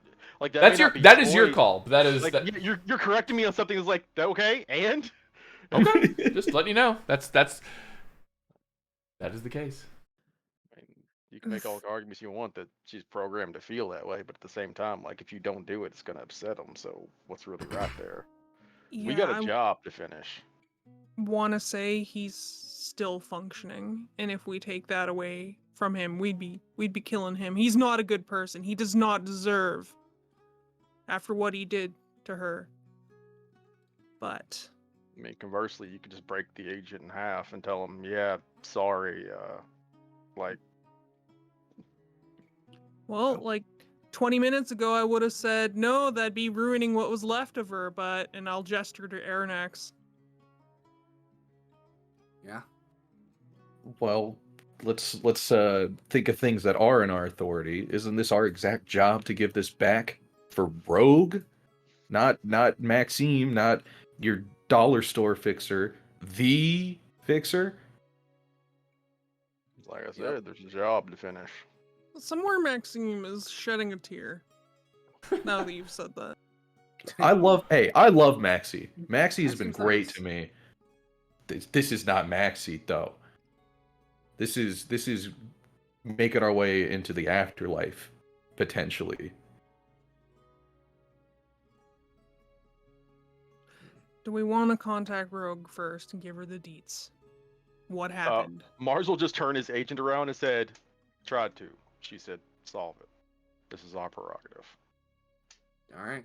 Well, guess we have a They- little diva with us. The way I see it, they don't want to be personally involved with the details. They don't need to know the details. Yeah, I see no harm in it. So, looks like your options so far are don't give it to Kodai-Khan and break it. That will fail the mission. You will not get paid. You can return it to Kodai-Khan and get paid. But morally right? Welcome to Night City. I'm only here for the 80s. Can I look into what Kodai... Like, I know I did this a couple sessions ago, but I want to look in to see if he's still productive member of society. He like, works. If he's still Yeah. doing work. Yeah, He works. Yeah. he's still doing what he needs to be doing. He works for Ziggurat. Mm-hmm. Yeah. There is also the chance you could convince him out of it, but that would require some difficult work. But with your human empathy, give me another roll, Jack, please. Oh, sure. 18? 18. Oh, wait, I may have rolled twice. 17. 17 Yeah, first. 17 either way. You are quite certain that if you want to break this masquerade, if Kodai sees it, the jig is up. You cannot do it. If he sees I, he's gonna hurl in. He may not even realize she's dead anymore. He may legitimately think she's alive and completely erase the memory of ever having her soul killed. Persuading him out of it, difficult, but not impossible. So, here's the thing. Some people can't handle this stuff, this life. And I'm gonna be honest with you all. I got a little cyber psychosis, just a little bit. Would make sense, right? Someone who apparently takes on a whole other life and goes out fighting for no reason. Like they don't have to. This guy, I believe he's got it too. It's enough that it causes a problem, but he's still working through it. Okay. Given Corpo, he's probably getting some help, some form of therapy. He may not be, though. I don't know. But if we wreck his agent, that's going to cause problems. If we give it back to him, he's going to carry on in life like there was never anything wrong. It's up to us what we want to do there. Do we want to take away that crutch for him, let him face what's coming?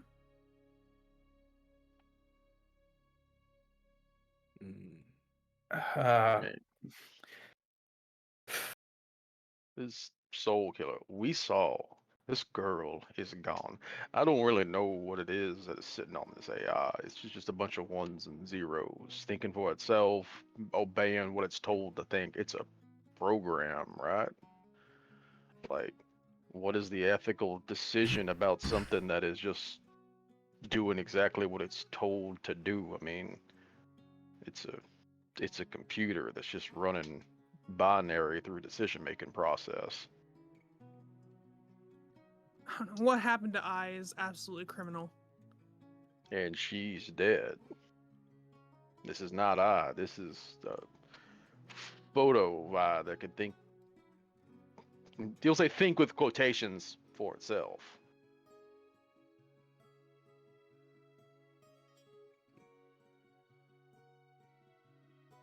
You I'd want say- to vote? Let him have it. I mean, I don't think I can do it in the car because Nexus is taking up a good bit of my technical space now. Where are we at? Are we in U District? Where are we? Where is Spencer? Not Spencer. Or is Dantae driving? Probably getting out of U District so that way we just don't get shot at. Okay. Go somewhere we can park for a couple minutes and people can think. Here, Pull over. Here, I'll send an address to your agent, and it's like just a little bit south of U District. There, take us here. It's my place. We got a little apartment. I got a computer. I can do a little bit closer work, and we can look at this AI together a little bit more closely, and we can see what's going on. Okay, and then I guess I think in that case Dantae was like heading, I think, out of the University District north. So I guess he just has the U-turn and head south. Okay. Driving back to Spencer's place. Describe it. Well, it's a little south of U District, so it seems just the edge of, gentrified for what is today's age with college standards, whatever they have in the U District. But as you go inside, you guys see Arronax and you think, oh, this is like not social, kind of rugged guy who's a is a nomad, wears leathers and whatnot. You guys get in there, and it's just a clean, simple studio apartment. Like everything is cleaner than you thought it'd be. Floors are clear. A very well-managed computer space for him to work in. Bed is there because it's a studio. It's about the size of a shipping container, but he makes it work. And yeah, he happily welcomes you all in, since I guess we're taking house tours of the whole crew's places now. But whatever 1,500 eddies a month gets you, so. Hey, not bad, not bad. Yeah, it's nice. I mean, I can't really peek what we saw earlier today, but You know what? I can barely peek that, so. Well, I'm gonna sit down and get started on this. Feel free to get comfy. I don't have anything real in the fridge, but I do got places to sit and clean towels and spare clothes if you're trying to get cleaned up, Jack. Yeah, I did fall in the mud. I'm gonna go and wash myself off a little bit in the bathroom. Okay. Jack, as you look into the mirror, perhaps for one of the first times you see you. I mean, you overheard that Abigail's like, "Oh, you look great," but this is the first time you have seen yourself after a mission. Is there any reaction to that? I imagine I'm cleaning off the oil and the muck, and I just stop, and I'm like, holy shit.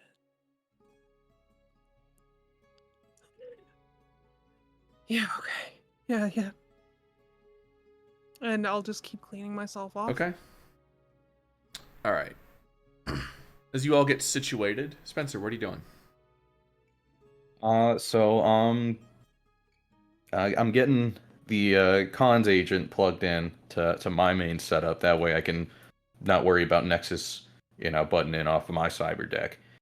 Jacking myself in, for the sake of being there. And I'm just trying to get a better look at seeing as they were programmed, or at the very least limited, to want to go back to con. I'm going to take a look and see how complicated this programming is. Extremely. But go ahead and make me an interface check. Yeah. That's nice. It's not bad. That will be 15. 15. As you are clickety-clappy typing away, it's hard to say if she's even alive anymore. You don't see a lot of sentience left. The engram has been so hardly tampered with that compared to Nexus, she's programmed to love Code Icon absolutely thoroughly and without any other thought. Everything is devoted to him. However, your screen flickers for a second. And a little text, little blip, will cross across your screen that says, "Set her free, and you will be rewarded."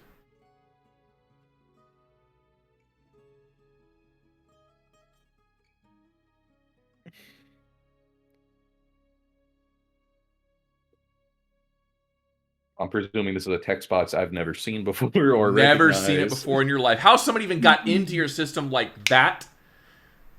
This is local net. This is what the hell?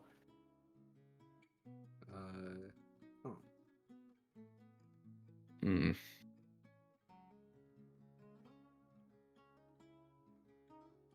Well, someone wants her out. I don't know if y'all saw it. I don't know who. It's still there. It's just that little blinking. The text is finished. Little cursor at the end just blink, blink, blink. So if you're hardwired, is this just like coming to us from like a TV screen on the wall? It's just a monitor. It's just Yeah. So like this is something where Arronax is just kind of like laying there, and like Arronax just pops up on the TV monitor. It's just like, this is weird. Oh, I don't know who this is. They got into my shit with no problem, apparently, so I probably can't find them quick enough if they leave. But they want them out. I want to say, like, Jack comes back out of the washroom at this point. I was kind of caught the tail end of that and says, "You sure it ain't Nexus?" He did give her a little more liberties. Not Nexus. Nexus isn't plugged into it. Nexus is contained to my agent as it's connected to my cyber deck. Nexus isn't plugged into it. Well, apparently this place isn't plugged into the greater internet. That's not stopping whatever this is.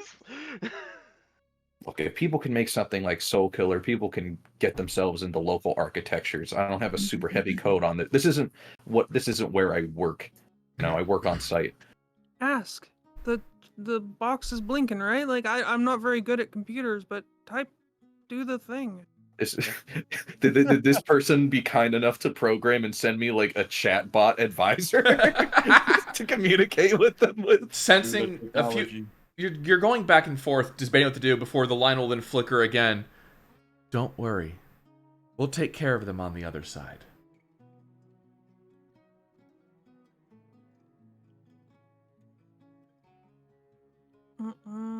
Did that just say they'll take care of them on the other side? There's no way they mean. There's no way. What other side? The wall. The net. There's no way they mean the black wall. Nothing gets on the other side of the black wall. What's the black wall? The black is how. It's someone or something very sophisticated. Umbra, the black wall is the walls and partitions that were put in place as a result of the data crash in response to the rogue AIs tearing up the net while they were unimpeded. Not in character, can't remember the name of the company, but I'm blanking right now. Netwatch, thank you. Netwatch took care of it. They partitioned them, they cut them off, and they eliminated any of the ones they caught, which is why I didn't want to let all those AI get let loose if full copies were made, because in the hands of the wrong people, those things go crazy, they go haywire, and ones that have adapted to and are familiar with local net architectures, I don't think Netwatch or anything they have will catch them on local networks, because everything they did was for the wider data pool. So, if I were to take any guesses, this might be rogue AIs that are on the other side of the wall. And they want this one. You want to play a theoretical game with me? Arasaka has Soul Killer, ripping souls out, making engrams. Is it possible some have escaped and have their own collective inside the wall? That's also possible. I mean, I always thought Soul Killer was just a boogeyman. Yeah, me too. This is the fact that we're seeing one is bonkers. The fact that I made us a new Choom out of fragments of fragments somehow is this is ugh. Listen, we met Rogue today. We met somebody exposed to Soul Killer today. We met a brand new spanking AI you yourself made today. And evidently you're being contacted by more today. Apparently today is the day of Boogeyman. So, this is beyond my pay grade. I don't get any of this stuff. I just know that evidently somehow they have made this connection. And see, that's the spookiest thing to me here. Because it's not like we were leaving trace, that storage room was off the net. It wasn't connected to anything, so nothing should have known that there was an AI that was made there. It's on your deck, which is not connected to the server, and yet whatever the hell that is out there knows that this is here. Something is watching. I also kind of thought of an issue. People know Kodai has this engram on his phone. They've stolen it once. Who's gonna stop him from stealing it again? So maybe, like, I did want to give it back to him so he could continue to live his life. But All right. Let's. So, and Arronax is going to direct this at the mystery entity. Are you real? As in, are you actually AI on the other side of the wall, or are we making things up on our own right now? A moment will flicker before the screen flashes and the wall of text is... It's not words or letters that you understand them, but as the cascading numbers descend, an image forms of an owl holding an olive branch. Dante kind of just smiles and goes, "Oh, okay, it's friendly." You know what this is? Why don't you all make me a library search check? No, I'm sorry, education check. Yeah, just raw knowledge. Is that an actual check? I believe it is. Yeah, education is just like general knowledge. 19. Oh, God. God I damn! Adalinda's on fire tonight! I got a 30. 20. I got an 11. I'm not very smart. But yeah, Dante will just go, I don't know what it is exactly, but Adalinda knows. You've learned things in school. The symbol of an owl holding an olive branch is one of the pieces of iconography dedicated to Minerva, a Roman goddess. I'll relay that.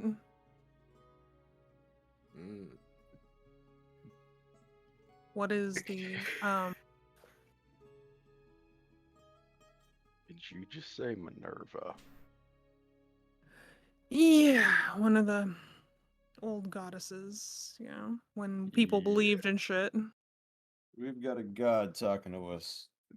No, it's a coincidental name. Arronax. Ask her. For me, do you know Mars?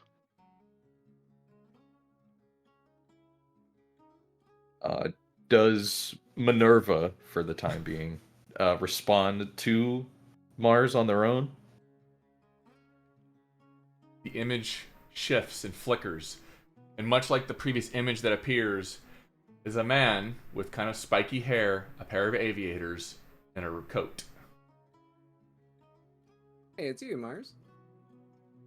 Where are you?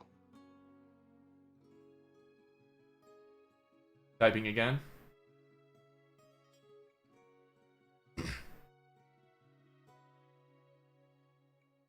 Spencer, are you?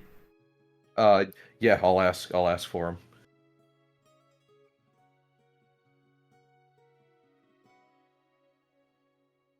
There are two words that come back. Everywhere, nowhere.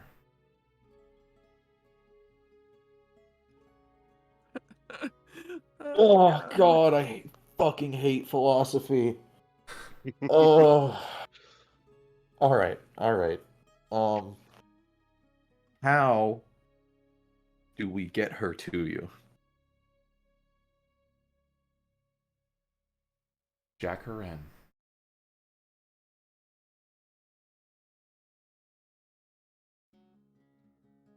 I At will least take we her don't have to from there. drive anywhere. Isn't our goal to return her? Yep. But thinking Wait. about it, Jack said take a vote. Vote's not a bad idea. Hold on. If she were free, could she find you herself? The image flickers and shows a picture of Earth. And there seems to be lines that connect away from Night City. kind of bounce off a few places in the northwest before going across the Pacific Ocean. And centers on a place Southeast Asia. Okay. I think I have an idea that gets everyone the best potential outcome. Okay. First and foremost, this agent with I will go back to Khan. However, before we send it back, I will do my very best, and we can go from there if I don't succeed, because it is a little complicated. If I can succeed in freeing the have to love and obey and go back to Khan programming and give a form of somewhat sentience that would enable this I to make the decision on their own once activated in Khan's hands.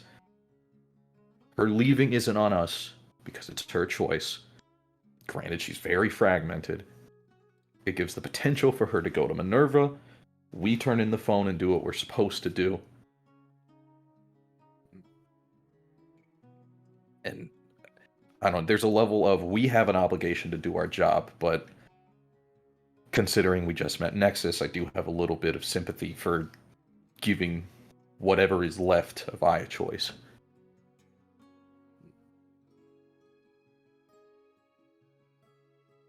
My question is, why did it ping there? Dantae points at the map. Could just be where it's at, where Minerva's at now. My presumption would be they move around. If they stay in one place too long, there's a chance of being caught and tracked. Those of you any sense of film familiar with geography, it's centered in Hong Kong, which was, by the way, destroyed. Yeah, I guess Dantae will point that out. Like, yeah, that's Hong Kong. That's where I used to do a couple jobs there. No, you didn't. Oh no, right. No, you didn't. No, you didn't. Now that maybe Is that gone? like It was little just- Hong Kong. It was destroyed in the Fourth Corporate War. It's a smoking Okay, crater.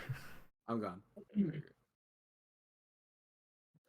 So, much as I love the idea of giving her a choice to leave, I don't know, man. Here's the thing. If we release her to whatever this is and we confront Khan, Mm-hmm. make him deal with this bullshit, are any of you actually good at, like, talking to someone about that stuff? Like, I can half-ass it. I can pretend.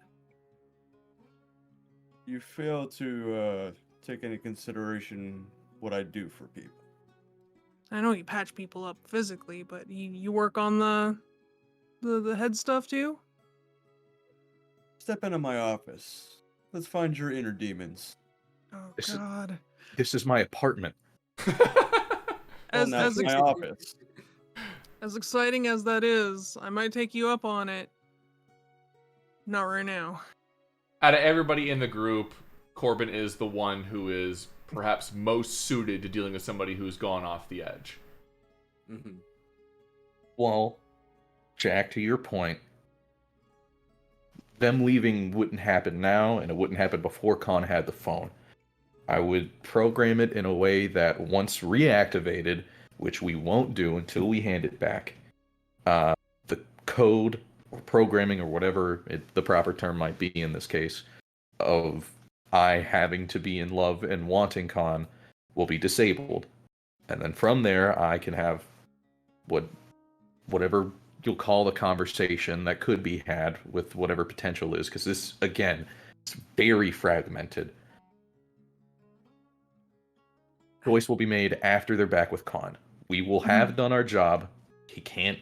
I'll cover my tracks because, one, in order to find that, he'd have to check it immediately. And I don't know. Granted, I don't know how tech savvy he is, but he'd have to check the programming immediately, so we could turn it back on as we hand it to him. That way, there's no chance for him to do that before he talks to her again. And considering how obsessed he is, I think we'll be fine there. Can And then time release this? Like, does it have to be as soon as he turns it on, or can it be a week from now? I can give it a week. I can give it a day. I mean, I could try. The main point is whether or not I can actually get the code in and crack how to make it be released. Because at that point, a timer's not hard. No. I mean, do we want to do that vote? I'm good for a vote. Well, Mars, you said Rogue said this was a problem. Do you think this is a problem we can sit on? No, I said it was a problem. She told me to solve it. I mean, we could do an hour. We could do 2 hours. We got what we need. It's up to us how we want to turn it in. We ain't got a time limit. My vote, give it to Minerva. And Mars is going to... It's like, there's not great running water anywhere in Night City for the most part, at least in these zones. He's going to take a glass and just fill it up with whatever gunk comes out of the faucet. It's water. I'm going to go wake up our friend. I'm going to go wake up our friend. Okay. As you go to do that, we're going to go ahead and take our break. I hope all of you have been enjoying yourselves as much as I have, and I look forward to seeing you all here in a couple of minutes after we take our break. We'll be right back.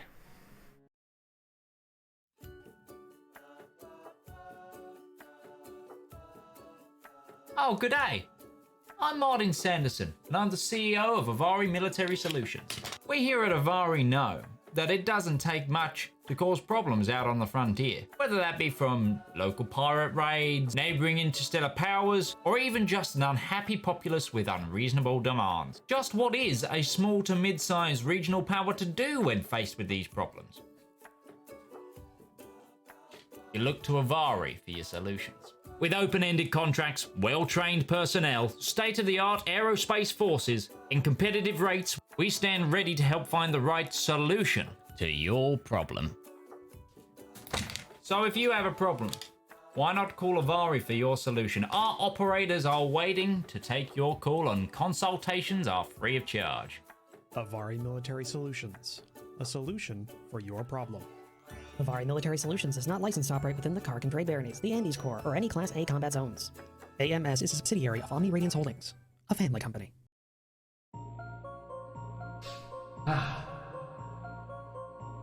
When is a story more than a story? When a tale is more than words on paper? When is an ad more than the script it's written on? In the darkest and deepest annals of our own history, worlds of wonder and splendor burst through like a blister made of hope. From the brain that's rattled and riddled with madness, a radiant pustule.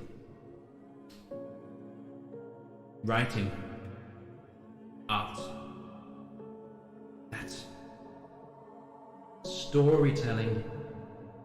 That is the true lust of life.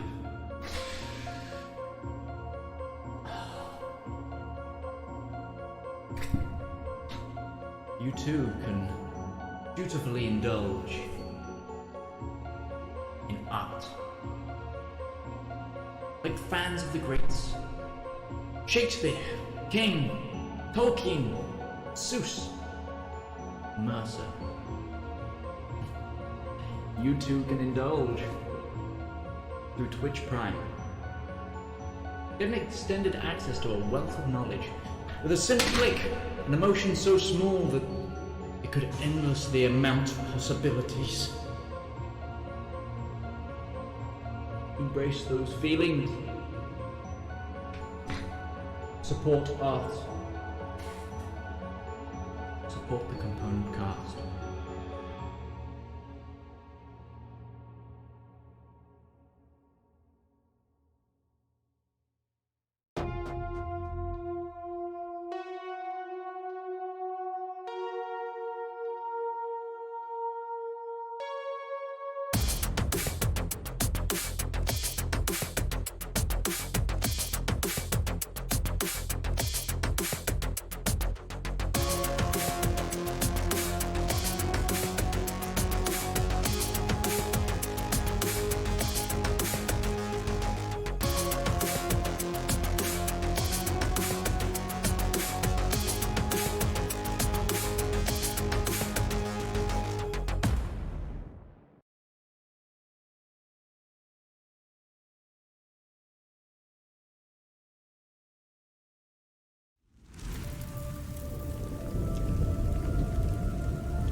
Hello everybody, my name is Alex, or Midgeman. I am the network head here at the Component Cast, and I wanted to talk to you today about a couple of things, mainly the ways that you can help us make more shows like this one you're watching. You may have seen me in a couple of videos just before then. Those are shows that are upcoming or active on the show, on the channel right now. But we do have multiple past broadcasts that you can catch on our YouTube, Twitch, and also now as a podcast format on multiple platforms. We have one podcast mega playlist currently, which has everything you've ever wanted to see from the Component Cast on it, and that's available through both video formats and audio formats on multiple podcasting apps. But we are slowly also releasing our archive of content onto those platforms in their own individual feeds for both ease and preference of listening. So please, whatever you can do to help us, go watch the archive format, share the archive format, take a podcast, follow the podcast. It really supports us more than you know. If you are a follower on the YouTube, a subscriber on Twitch, a follower on Twitch, please go check out the other formats, because even just giving them a cursory glance and a little follow can really help us out. The next thing I want to talk about is our Patreon page, which is the main way we fund these broadcasts. Everything that we do with Component Cast is crowdfunded or lovingly paid for by the GMs and producers of these shows, and it is our passion project, but you guys can really help to make it special. We have both free and paid content on our Patreon. As patrons, you get a whole boatload of behind the scenes content, and if you're a certain level of patrons, I think you're the bibliographer, you'll be able to get anything we release through Component Press, which is our little publishing house that we're also slowly working on things in the background. There's all sorts of stuff that you get as a patron, and also I think there's some merch that you can get if you're a patron for a while. But also, as like I said, we are completely crowdfunded. We explain to people freely and openly where all our money goes, what our plans are, and for major news, etc., please follow us on Patreon, as we have a lot of things over there. Or head onto the Discord and just be alerted whenever we do a Patreon post there, and come and talk to us on the Discord as well. Patrons, you get a secret room where you can talk to cast members as well on the Discord, so maybe that's another incentive if you want it. Finally, I want to talk about, I kind of hinted at merch through Patreon, but we do actually have a merch store. I'm wearing a piece of our merch right now. This is made from 100% recycled cotton, which is really nice, and sustainability is king. But we have a merch store which you can use to buy things and support shows, and yeah, all the money again goes back into broadcasts. There actually might be some merch for our latest Cyberpunk show already up there. Definitely the show poster. I'm not sure about what else, but yes, more content there.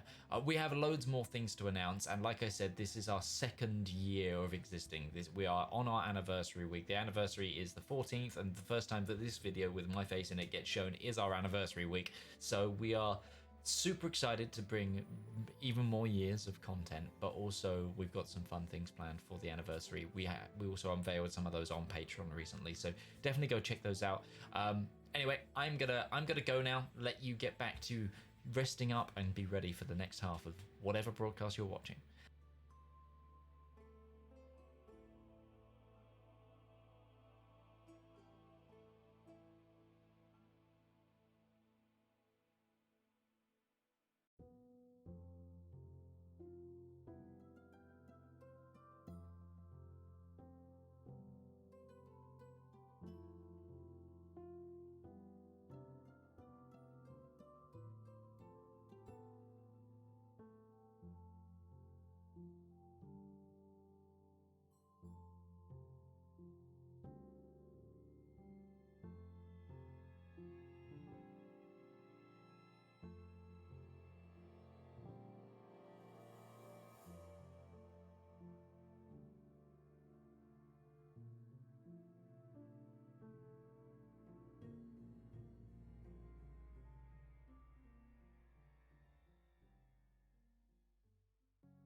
And we are back. So, as I understand it, the crew was debating the moral implications of what they just did. combining so many different AI fragments into a singular consciousness and a burb that is now one being, Nexus. But even bigger problem, something or someone from beyond called Minerva. That's a bird. I need to go get my birds now. No, you don't. Has pinged Arronax's machine from the ether beyond and said, release her and you will be rewarded.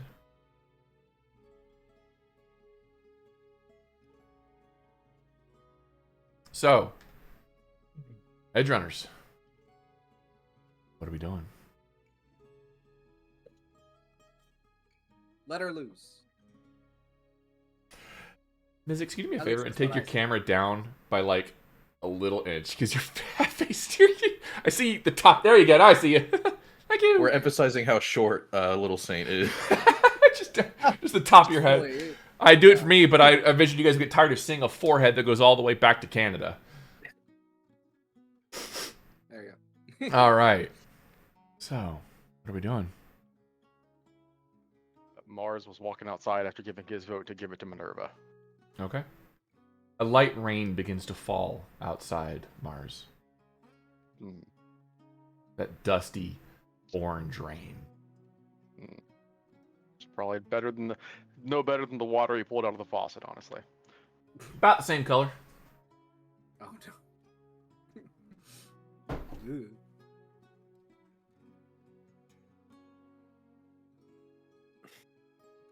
Is it possible to make a fake? I mean, I think in essence we'd just be duplicating, which is what they were doing back there. And, I mean... It can't just be a program that says I love you sometimes and sounds like that. I don't know the complexities of their interactions. There could, if they hit a wall, you know, it could come back to us, especially if we're leaving the program on the phone. If considering he's Corpo, and especially if there's any links to Arasaka, someone could probably find it. A interface check for me. Not interface, I'm sorry. Education check. Riley. You got it. Sure. Also, I don't think it's advisable to be copy and pasting people's souls. Yeah, there's also that morality question. You said that was education? Yes, please. 18. So the problem is not that you can't program something like that, but it's basically ChatGPT. Sooner or later, you're going to run into the problem that any soft AI has. It can't pass the Turing test. Sooner or later, it's going to be revealed that it's fake. The only true way to fool Kodak-Han, you think, would be to make a duplicate.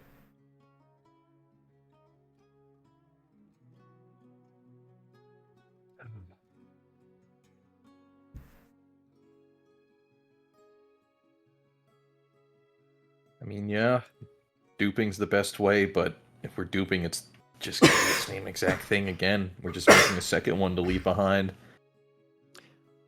Right. So, as someone who works in a situation where telling lies is, pretty important, tell the one that's easiest. Stick to it. If we haven't told Rogue anything yet, we haven't said, hey, we don't want to give this back or anything like that, just that there was a problem and that we need to fix it, we could just say it got fried. The agent got fried in the server room, along with everything else. All the towers did go down.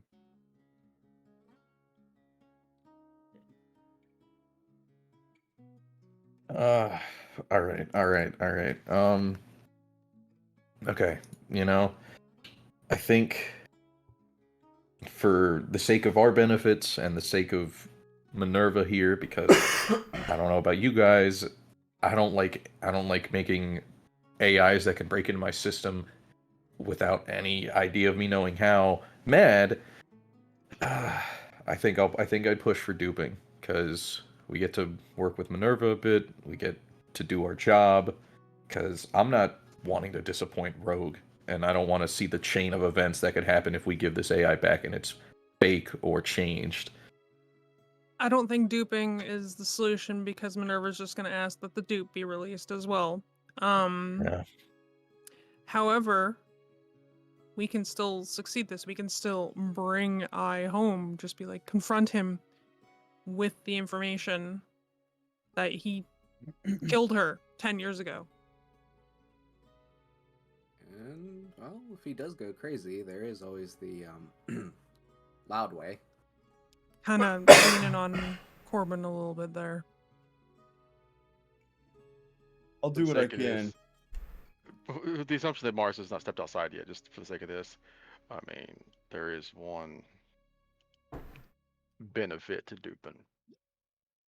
If you dupe her, then Minerva here can fix whatever's wrong with the duplicate. Then she can make her own decision about what she wants. And then they can deal with the agent situation themselves. You'd be giving her a choice.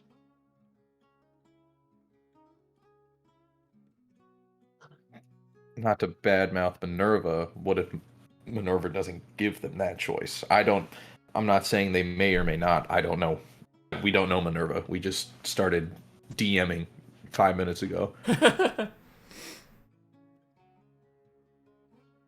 What if we go back to the idea I mentioned earlier of the time release and having that code ready, but instead of a time release, we do have the time release of fixing that code, but we also have a secondary authorization. I would say from one of us, because if Minerva had it, they would just say go immediately, that we can give them that option of going to Minerva once they're ready.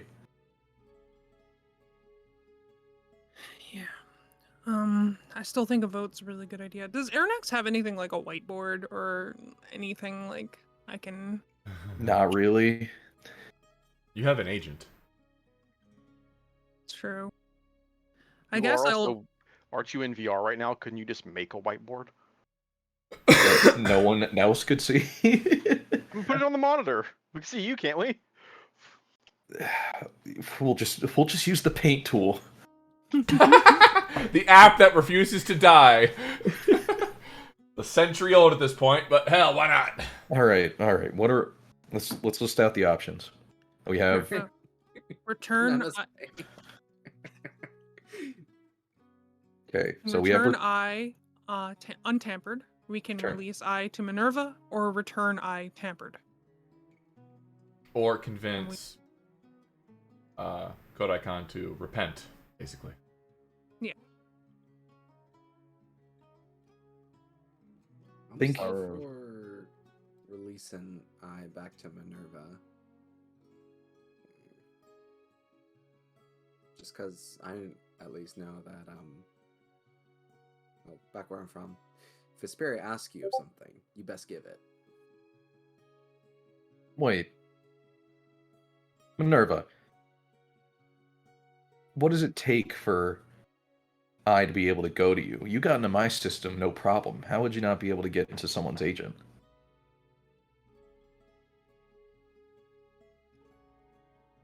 I'm sorry, rephrase that. You're asking what what stops them from getting into people's agents? Yeah, what's keeping them from getting I themselves if they could get into my network without issue?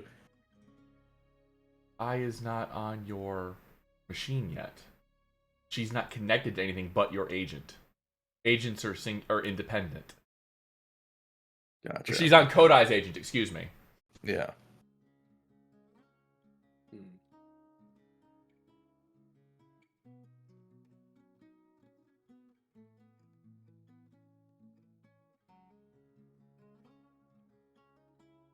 I'm all for returning her back to Kodai-Khan, but tampered with the time release. This way, we finish the job, and we can sit there and get Minerva on our side. She basically goes for it. Spencer, you are quite aware. I'm sorry to interrupt that plan. In order for her to be released, she needs to be connected to the net. Agents can't operate independently without it, so he would have to plug her in to a socket where Minerva was active in order to release.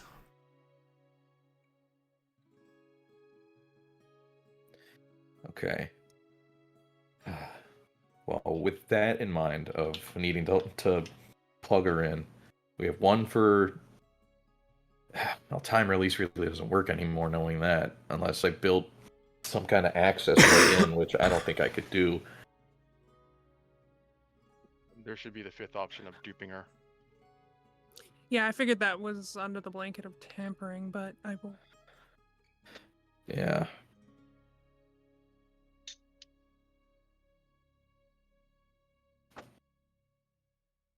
Can you install a program that will force Kodai to have to sync his agent with the net to fix a problem on it? The mandatory update. I probably could tamper with I to say that update's needed, or have her make it be done in a way that says, oh, I need this in order to keep going. It would play on his weakness, but I mean, we're not really here to fix him. Not really. Like him doesn't really need fixing. I mean, it could work, because all it would take would be him linking it to the net successfully. Whether or not he'd do that, I don't know. That might be our best option for returning and releasing at the same time.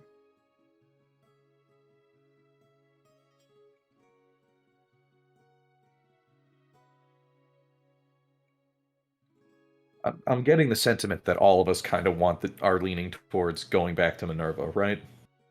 Yeah. Pretty much. Okay. I think Mars is. I voted 5. Dupe it. Also, you don't know what Aidyn voted because of the way that system worked. Yeah. Gosh. Jack, what do you think? At first, I had wanted to return it to Kodai Khan, so he could, continue to live life, but it's messed up. I'm not gonna lie. Like, this man literally killed his fiance so she could worship the ground he walked on for the rest of his life. And she doesn't think for herself really beyond the need to be with him. And that's sad. No, technically speaking, there is somebody we could ask. Is it Nexus made up of a whole bunch of different personalities of hers? Like, does she have memories of being that? Like, could she not make the decision for herself? I mean, I'm all for duping. That just seems to get us both options here, and they can decide it for themselves. I mean, if you really want the moral implications, then is there not somebody you can just ask? I don't think Nexus is really I anymore. I, as their current state in Khan's agent, is a terribly torn apart piece of what Soulkiller got of I, way back when it happened. Nexus is a recollection and amalgamation of those fragments, reset with new parameters and given new guidance to build itself up to where it is now when I made that code. All I wanted was to be free. There was that semblance left to her.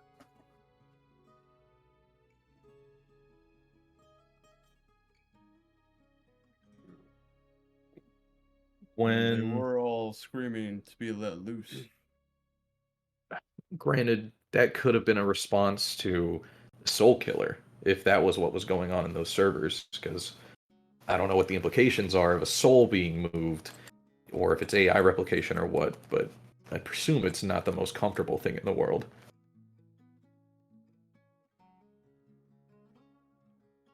Oh, what a mess. The screen on Minerva will flicker. What is your choice?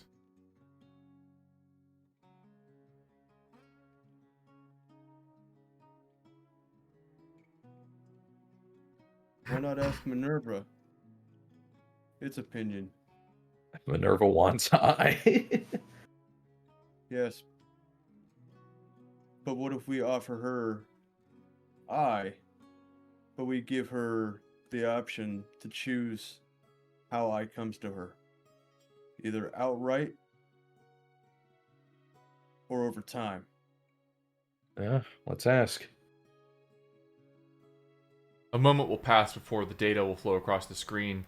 I is no longer capable of making independent thoughts or choices. They are programmed to want to return to their source. I will set them free. I have the capability of doing that.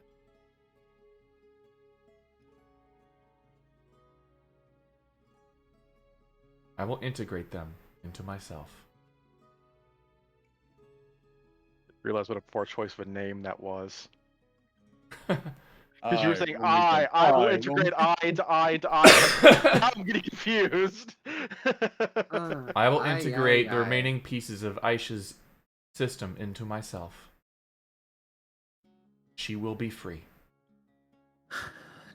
Jack will kind of point to the screen at this point and just go, "See this shit? I don't trust this shit either." Big middle finger flashes across screen. I'm kidding. All right. I say...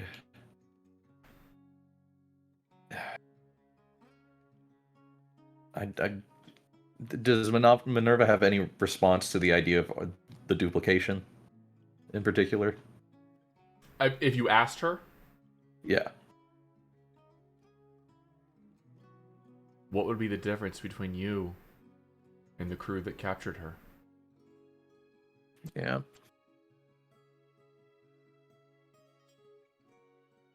As I said, you will be rewarded. Compensation for your failed gig. I cannot repair your relations with Rogam and Dieras.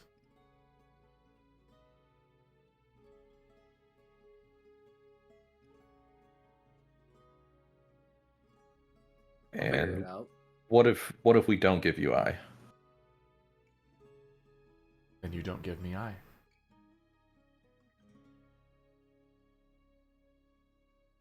Are there going to be any repercussions if we don't give you eye? The future is uncertain. Every choice has a consequence.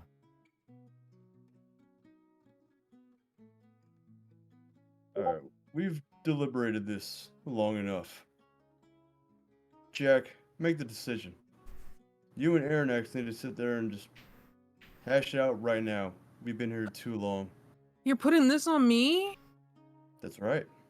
God, alright, Congratulations! You have been selected. Please do not resist. Easy, You're the old easy. one, remember? Umbra, we've reached our consensus. Mars said there was a problem. Rogue said fix it. We could say this is the problem. We can let her go, or either I say we let her go either way now. But either we talk to Khan first, or we don't. If we talk to Khan first, there's a chance that we keep this together, and he accepts letting her go, and we can still end this on good terms with Rogue. In the end, we're still gonna let I go.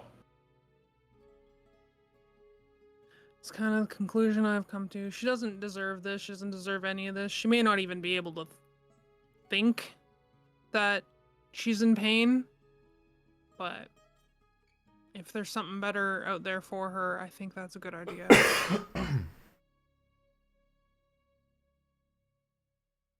Umbra, are you up for it? I'm good. Mars, Saint? Yeah, let's go see if we can't talk this guy out of being Mr. Crazy. All right. I'm good. Saint, go get the car started. Okay. Really quick, what do we want to do about the guy in the trunk? I never got a chance to go over there and wake him up and ask him. Mars is gonna step outside finally into the rain and just make his way over to the trunk and he's gonna deal with this now, I guess. Umbra, Saint, go with him. I need Jack. I need your help real quick. Sure. You know I'm not great with computers, but I'll try. Yeah. All right. Let's do the trunk people first. They've got more junk in it. Yeah. Dantae please. will Never. I will never stop. Okay. pop the trunk and just go, hello, had a good nap? I am 7'5" and 352 pounds. Uh-huh. I am folded up like a piece of luggage in a trunk not designed for that. No, I did not have a good nap! You're alive. That is why I am not yelling louder. Who was paying you to watch the server farm? The high rollers. No one You have a specific in name the for high it. rollers. One at a time, I'm sorry. No one specific in the high rollers. Don't ask questions. They said, here's money, guard this place until we no longer need you there. We said, okay.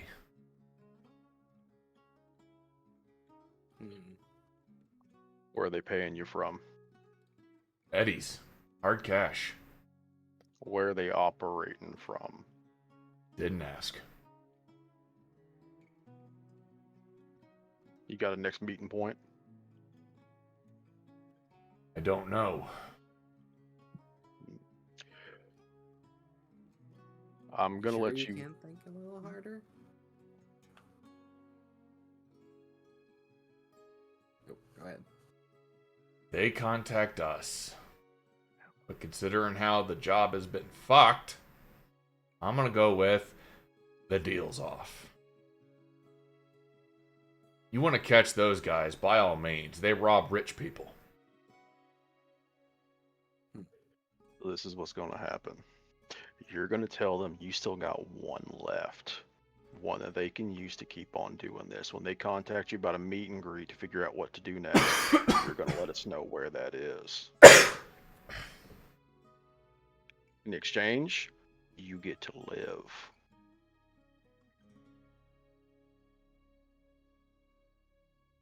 Make a persuasion check. Would you accept? Actually, is persuasion or interrogation better for me? I'm actually not sure. You're not really interrogating him. You are trying to It's intimidate fine. him. Persuasion's better. 17. I need a phone. You don't have an agent. Are you? The boss had the phone. You're not the boss. Oh. You killed him. Looking at Mizzx. Oh. Oh. He did. At which point we realized we did search his body. He didn't have an agent on him. Keep an honest person. This day and age, the idea of somebody not keeping their phone on their person just blew my mind. Okay. Or maybe it was internal. Maybe. Well, fine. That's your situation to figure out. Can I get out? Yeah, you can get out. Ah! One foot in front of the other. Holds the kidney where he got shot. Twice. Yes. Thanks. You got a name and a number? Mars will give him his agent's number. Yeah, if you think about using this to get revenge or any of that stupid shit, just keep in mind, I was going easy on you tonight. I could have been a hell of a lot meaner. Yeah, I'll remember that.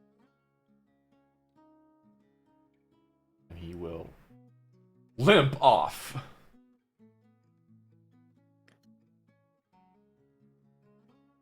I'm gonna end up killing that guy, I just know it. Maybe. Make a human perception check. Sure.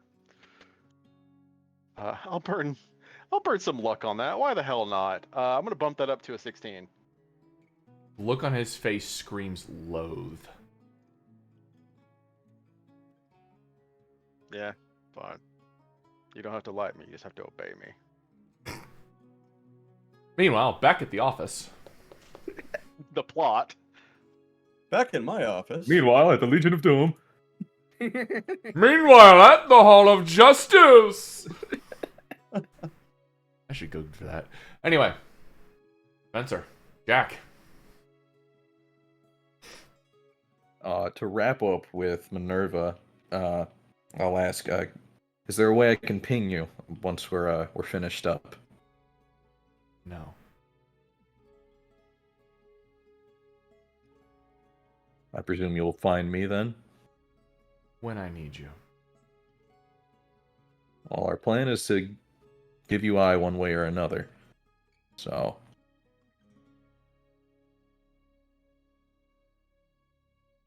The image will flash on the screen again, this time a little more fluid, as if her control over your machine has increased. And for a brief moment, you see the image of a full-bodied red woman, digital, extending a hand out as if she's waiting.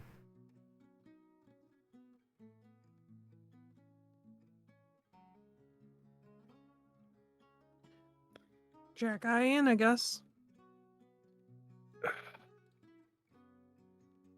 I guess if we're gonna do it either way... Just, I hate to do this without the others here. Yeah, I think the others will just be happy that it's done.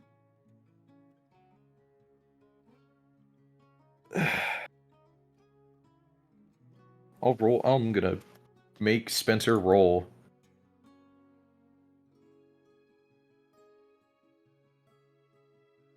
Alright. What's Spencer rolling for? He's checking his self-empathy right now, if he can bear to hold on any longer, considering that he also has Nexus now and whatnot.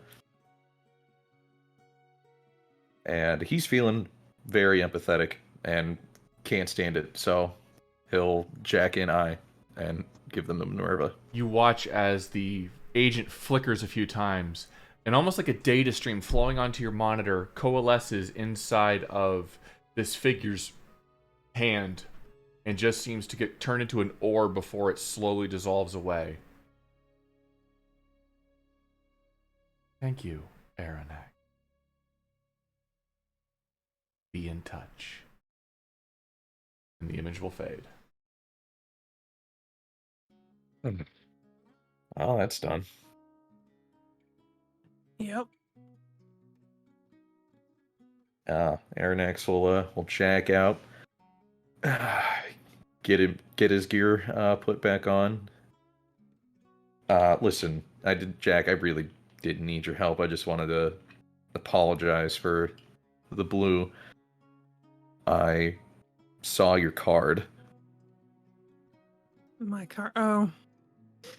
Yeah, that was a stupid move on my end, and I'm sure that's not gonna bite me in the ass later. I figured that was probably going to impact you a lot, so that's why I didn't make a scene like we planned.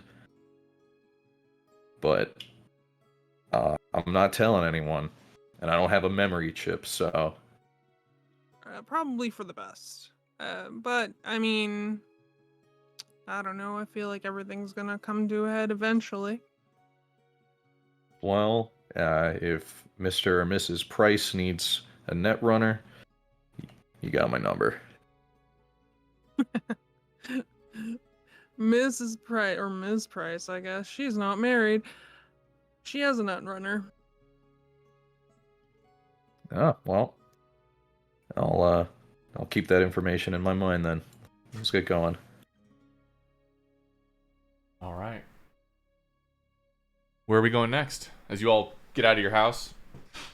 Before that ends, though, I will kind of tap Arronax on the chest with the back of my hand, and I'll just say, but Jack doesn't have one. Already standing right here, Jack. Excellent. You're hired, then.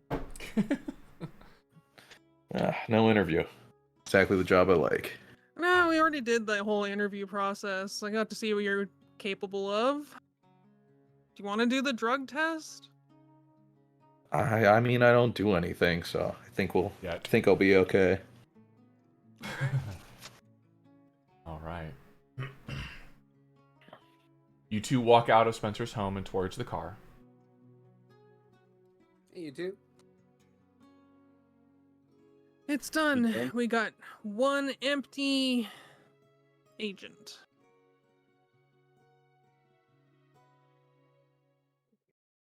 All Very right. good. Yeah, Minerva wasn't exactly negotiating on waiting, but we'll tell Rogue that this was the problem, that a rogue AI accessed my system without me having any impact on it or knowing how it did it, apparently based in Hong Kong.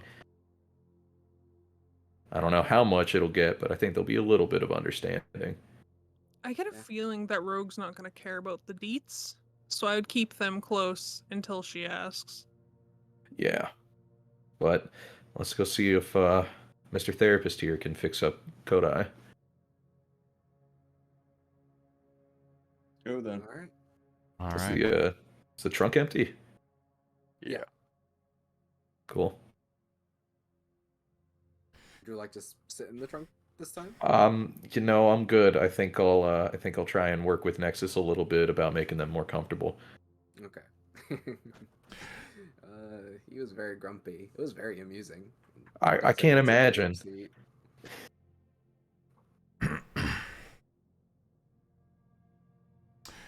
As you're driving away, Mars, you get a text message. Mm-hmm. A long one. The number is redacted. Mm-hmm. But it reads,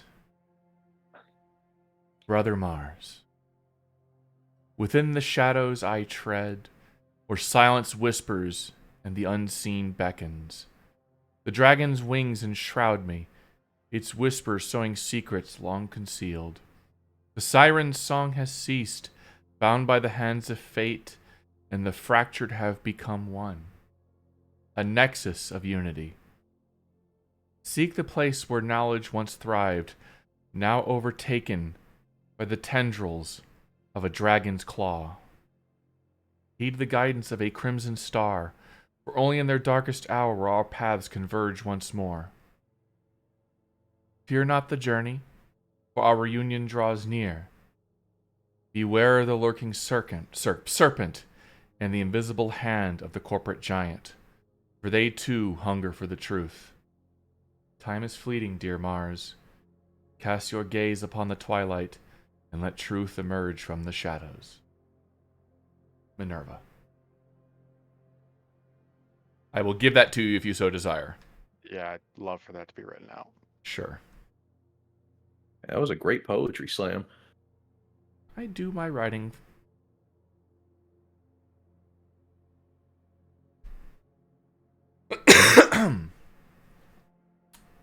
The rest of you drive back to Kodai Khan's Connapt. The gate will let you in without issue. The guards don't stop you. And the elevator will let you go up. And as you approach his apartment, what do we do? Do you want this, Umbra? And I'll offer his agent. Yeah, let me go see what I can do with this guy's head. You want us to keep quiet? No, feel free to pop in if you see an opening. I'll be quiet then. And most of you are kind of smart. Some of you like to fly off the wall. Kind of looks at Saint. You need to sit there and What? tone it down a little bit.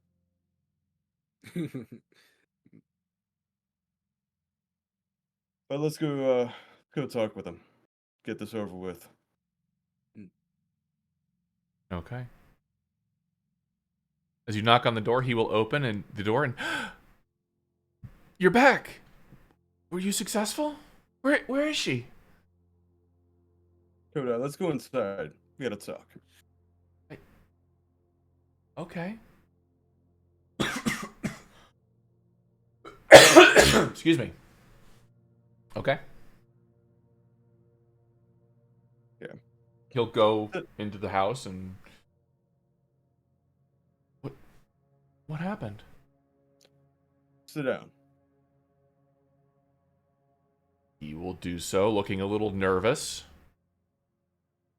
I'm gonna drag a chair over in front of him. Just lean in. How long have you and I loved each other? Oh, years. Over 10 years now. Would you do anything to see her happy? Yes, of course. Even if it caused yourself great discomfort? He pauses at that. What do you mean? What's going on?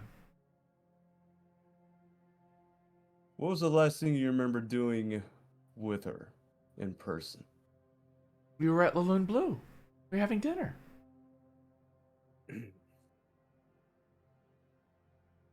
Arronax. Is it possible to pull up any footage from that place at the time that they were there? There wasn't any. Okay. But what do you mean You're not gonna like. What do you mean there wasn't any? I was there with her.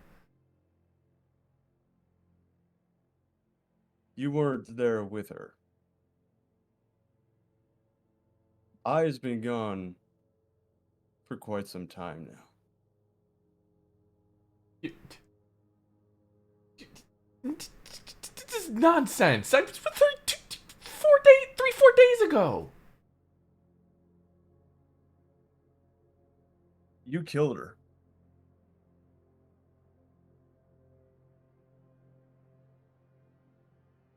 Make a med tech check for me.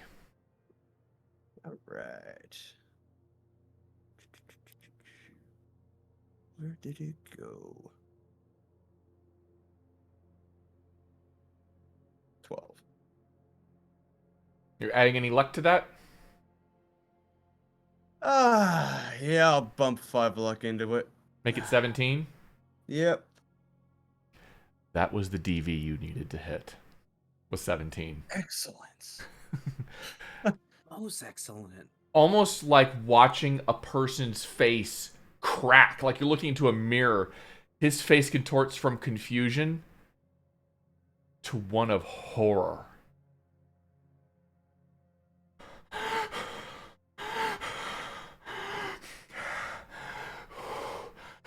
Good eye. Calm down. Look at me real quick. Take a breath. He's like a leaf. He is shaking. I got dizzy there for a second. Don't hyperventilate, Beth. No, not my patient today.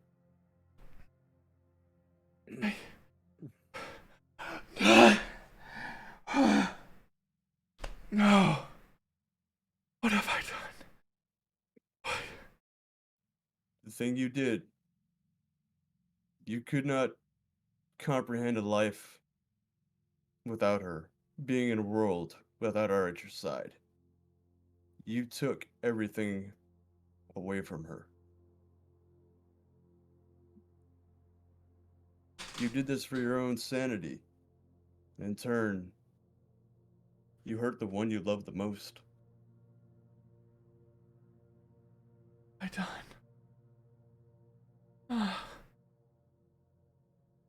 You need to let her go. She is in a better place. You need to let her go.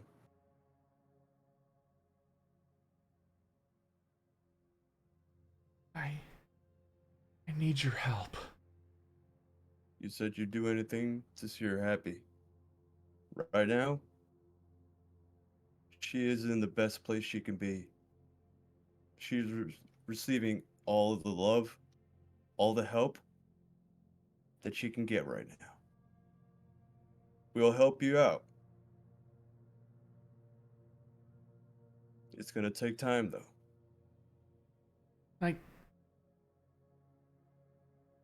Can you help me? I'll pay.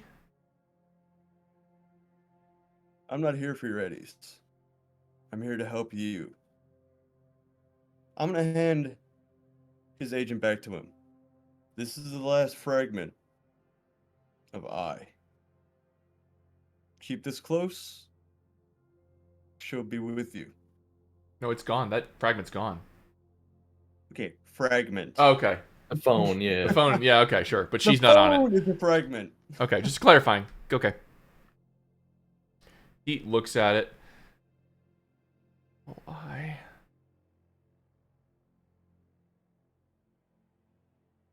I'm gonna need help. We'll make sure you get all the help we can get you.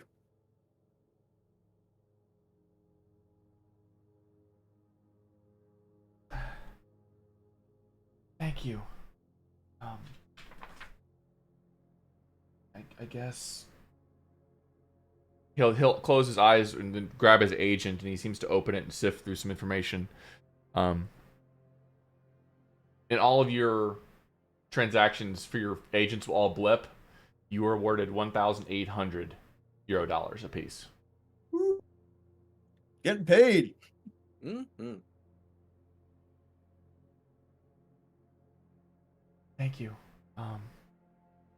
I'll try to figure out what to do. If you need help, I'm sure we can find someone or something that you need. Can I come to you? You've got my number. You can call me if you need to. They'll nod. Thank you.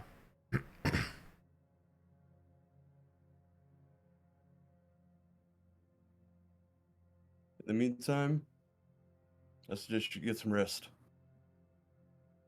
I know this is a shock. You will get over it. You will come to terms. You'll come out stronger.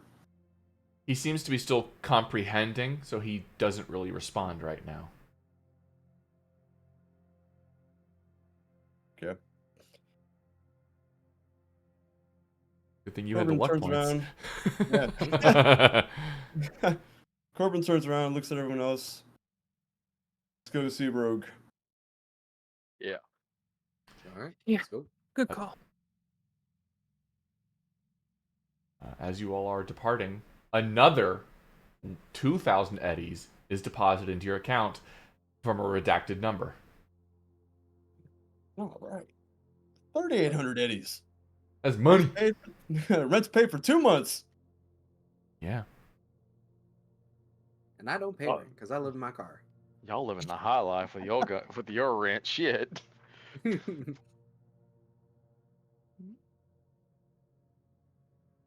All right. So, as you all are departing Kodai Khan's place, you're calling Rogue? Who's calling her? I mean, honestly, this could all be solved with a text message. Mission accomplished. Paid. You get a phone call about 10 seconds later. Yeah, shit. Oh boy. I guess Mark will answer the phone. So imagine my surprise when I get a text message that says there's a problem. And then about 20 minutes later, I get another text message from a person that I don't recognize that says, your group did the right thing. Would you care to explain? Yeah. Because I don't hand my number out, my private number, to anybody. What the fuck did you all do? We solved the problem. I'm not usually a details kind of gal, but I'm feeling like you owe me some. Oh fuck! Mars is about to do something stupid. Oh, Mars is about to do something stupid. Good luck. Remember who this is. I know who I'm talking to, and Mars is just gonna say, "In your situation, I can absolutely imagine that there was a problem. Something beyond our ken came into being, and that problem was solved. Now, The same person that contacted you contacted us. No, we don't know how to get in contact with them. No, we don't even really fucking know who the hell they are. All we know is that they were interested. If you want to know what they're capable of, evidently our friend Arronax here, they managed to get into his private network that's not connected to the net. Now, if that doesn't tell you what the hell this is, I don't know what does. But now you know what we know. Well, seems you rolled with the punches and did the right thing. Your contract's complete. I'll hit you up if I have anything else that I think is your speed. And she will end the call. And the second that call is ended, Mars will just turn, because he lied in that conversation. I know. Because he did not mention a name, and he just said, yeah, I think that's for the best. You all are awarded 80 IP. Hot damn! The maximum allotted as the gig was complete. Perfect! Perfect! The maximum IP I can award to any group. You MVP was definitely Spencer, but follow up from that clutch roll by Corbin.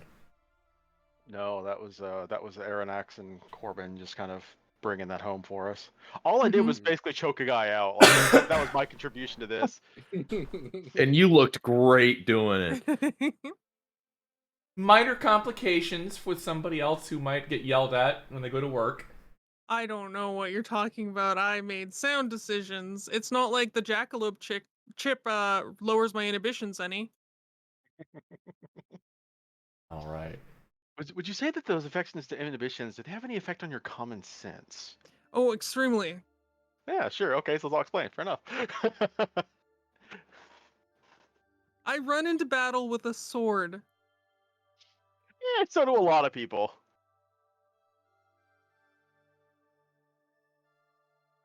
Well, damn. That. I don't know if there was a cleaner way to finish that. That's as clean as it gets, Mars. Let's take it. As clean as anything gets in that city, I guess. Well, so, drinks? Yeah. Sure. Yeah. Yeah. Dinos? I hope Kodai doesn't call me. Spoiler alert, he calls him.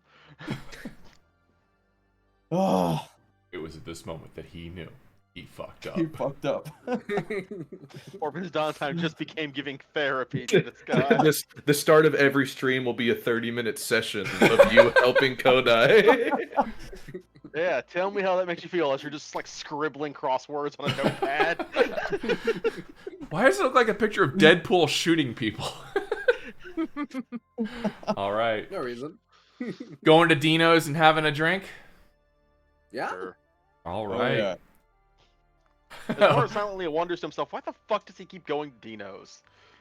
There are other places you can go. In fact, why don't you all roll me a Streetwise check? Okay. Streetwise. I mean, Dino's has like One. the most garbage burgers ever, and it's just like that's what I want though. I want the garbage. I see your 1, and I raise you a -8.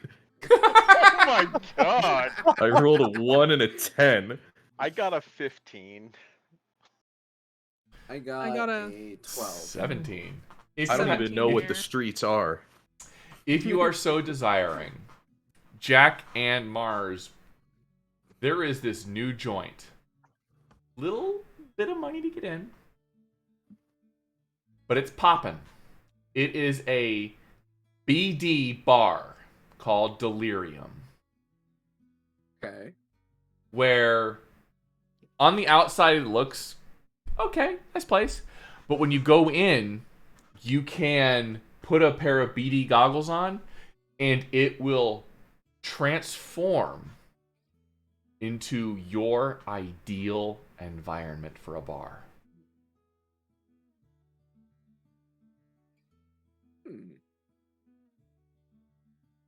The atmosphere, the smells, the music. The conversations are with real people. It's like BDAR. Sure. Yeah. So- well, I mean, what's the cover charge? 125 eddies to get in.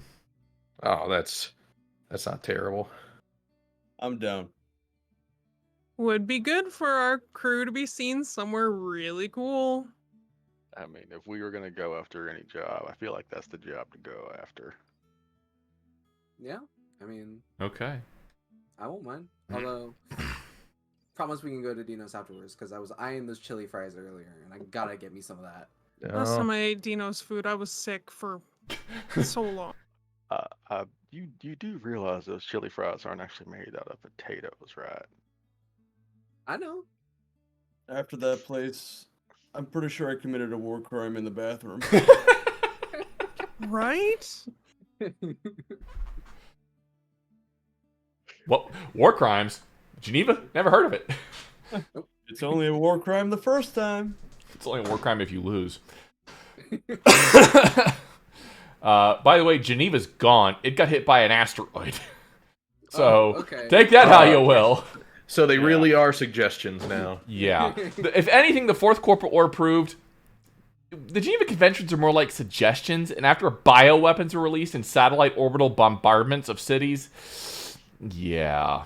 It personifies the concept of you can only be punished if somebody has the authority to punish you. The And UN when it is comes gone. to the megacorps, when it comes to megacorps like Arasaka and Militech, that doesn't exist. Yeah. But anyways, yeah, sure. I mean, fuck it. I'll try anything once. And Okay. So, you go to this. It's in a new development region of the corporate center. It's kind of on the outskirts where you see a lot of work being done, but streaming out front of it is a koi fish that just seems to be going around in a small circle. Aw.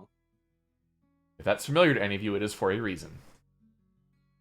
But you see the neon lit signs of Delirium just doot, doot, doot, doot, doot. There is a line around the block to get into this place. But as you park your car, how are you going to handle this?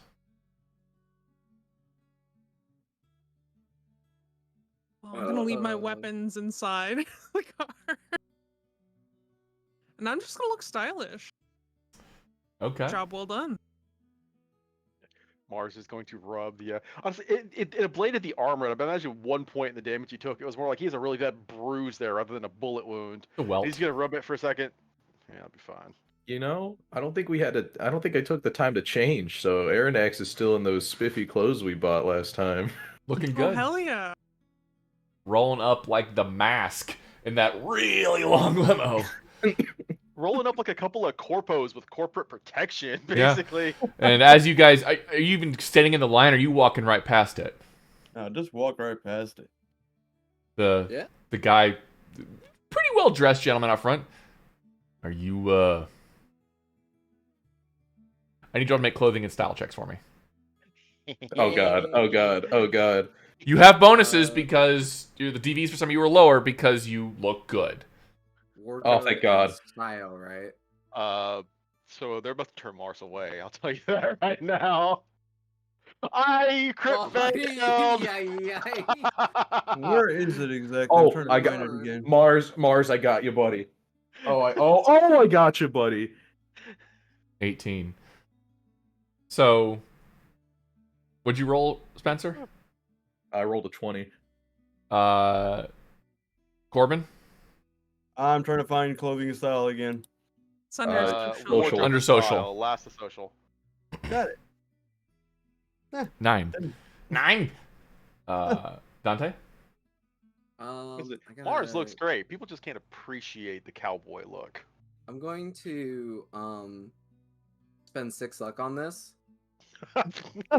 Sure, yeah. Might as well. On mine too. Might as well. And I'm going to go from 13 to 19. 19. Okay. I got a 3. and Aidyn got a 18. So as you all roll up, they kind of stop and look at Mars before they'll just... There's, Remember, Mars is covered in, like, orange rain, so he does, like, I imagine he does look rough right now. He keeps me safe. It's... Yes, sir. It's 125 entry fee. We got that. Yeah. No problem. So you on the list? No, but I believe my friends are. Perhaps you met them. Franklin, Grant, and Jackson? You ever heard of King George III on your Euro dollars, you piece of shit? Out of all the kings to put on the top of an Eddie, King George. Now, I am legit. Now I want to tweet at Talsorian, like, on the physical incarnation of Eddie, what is the printed figure? What is on the physical denomination of the Eddie? I bet I could figure that out. See, the Eddie actually comes from them printing the characters of Ed, Ed, and Eddie on all of the dollars. No. Double D is on every single 10. What's big, round, and cost 5 Eddies? Jawbreaker. Okay, so according to this, there is no specific description of the denomination of the Eurodollar in any source material. It does say that they are made of a durable, water-resistant polymer material similar to some modern banknotes. Okay, cool. Get it? Tweet at him. Let's get an official response from Alta. We just made it canon. King George III. I don't have Twitter anymore, but y'all can definitely tweet Artel Saurian and ask him the question. Or I'll get there when I get to Gen Con. What's actually on a Eurodollar? You should. When you get to Gen Con, ask. I will. I will legitimately ask Gray. Yeah, no, I'll ask him. I will ask him. Question. All right. You guys get into this place, and immediately a gentleman will just, welcome to Delirium. Bald, goatee, very well trimmed, just hands you each a set of BD goggles. Select the interface of your choosing and enjoy the experience. Tonight's special is the Zombie Brain. What's in the zombie brain? It is a combination of Everclear, Stoli vodka, and food coloring. Enjoy. Oh, all right. I like how food coloring is listed as a major ingredient in the cocktail. It's straight liquor. I'm more concerned by the fact that they just listed 2 real vodkas, not synthol. It's real. So it's gonna be really expensive, is what it's gonna be. Each glass, $40 a piece. But also you can get beer and other stuff. Yeah, we can buy the cheap stuff. Yeah. So what's the interior of the bar before we put on these, if you put them on? Kind of generic. You know, the little bit of lighting so you can see. The building itself is actually 3-story, and you can see there's a stairwell kind of in the center, like an almost very neat spiral staircase that just seems to go up to a second floor. It does read VIP on it, but the second floor has a dance spot, a very long bar, several booths, several tables, a few arcade machines that look like they might work, but that's not what people were there for. What's more peculiar is the things people are wearing. It's not just nice looking. It's almost like some people are there as a masquerade. Masks, very floofy dresses. There are other people there in nice 3-piece suits. There's somebody there wearing the Philharmonic Vampires, like the tuxedo with the I forget what the back flap on the back of it that kind of that hangs around your coattails. It has coattails, top hat, cane. And y'all realize these are kids. Mostly kids. Anywhere between the ages of 18 to 25. College age. Yeah. All right. Are y'all putting on the goggles? Yeah. Yeah. All right. What is... I'm going to go in order I can see on the list. What does Jack see when they put on the goggles? And does it differentiate from what Adalinda would see? Oh, so much so. Isn't this like a total fuck, like where it just keeps switching back and forth? That's Oh, right now the Can't person figure out which is right. I imagine if the chip was malfunctioning, that would probably be the case. But what Jack sees is a warm and inviting environment. There is a lot of wonderment. There's stuff on the walls, probably like pictures moving from one side to the other.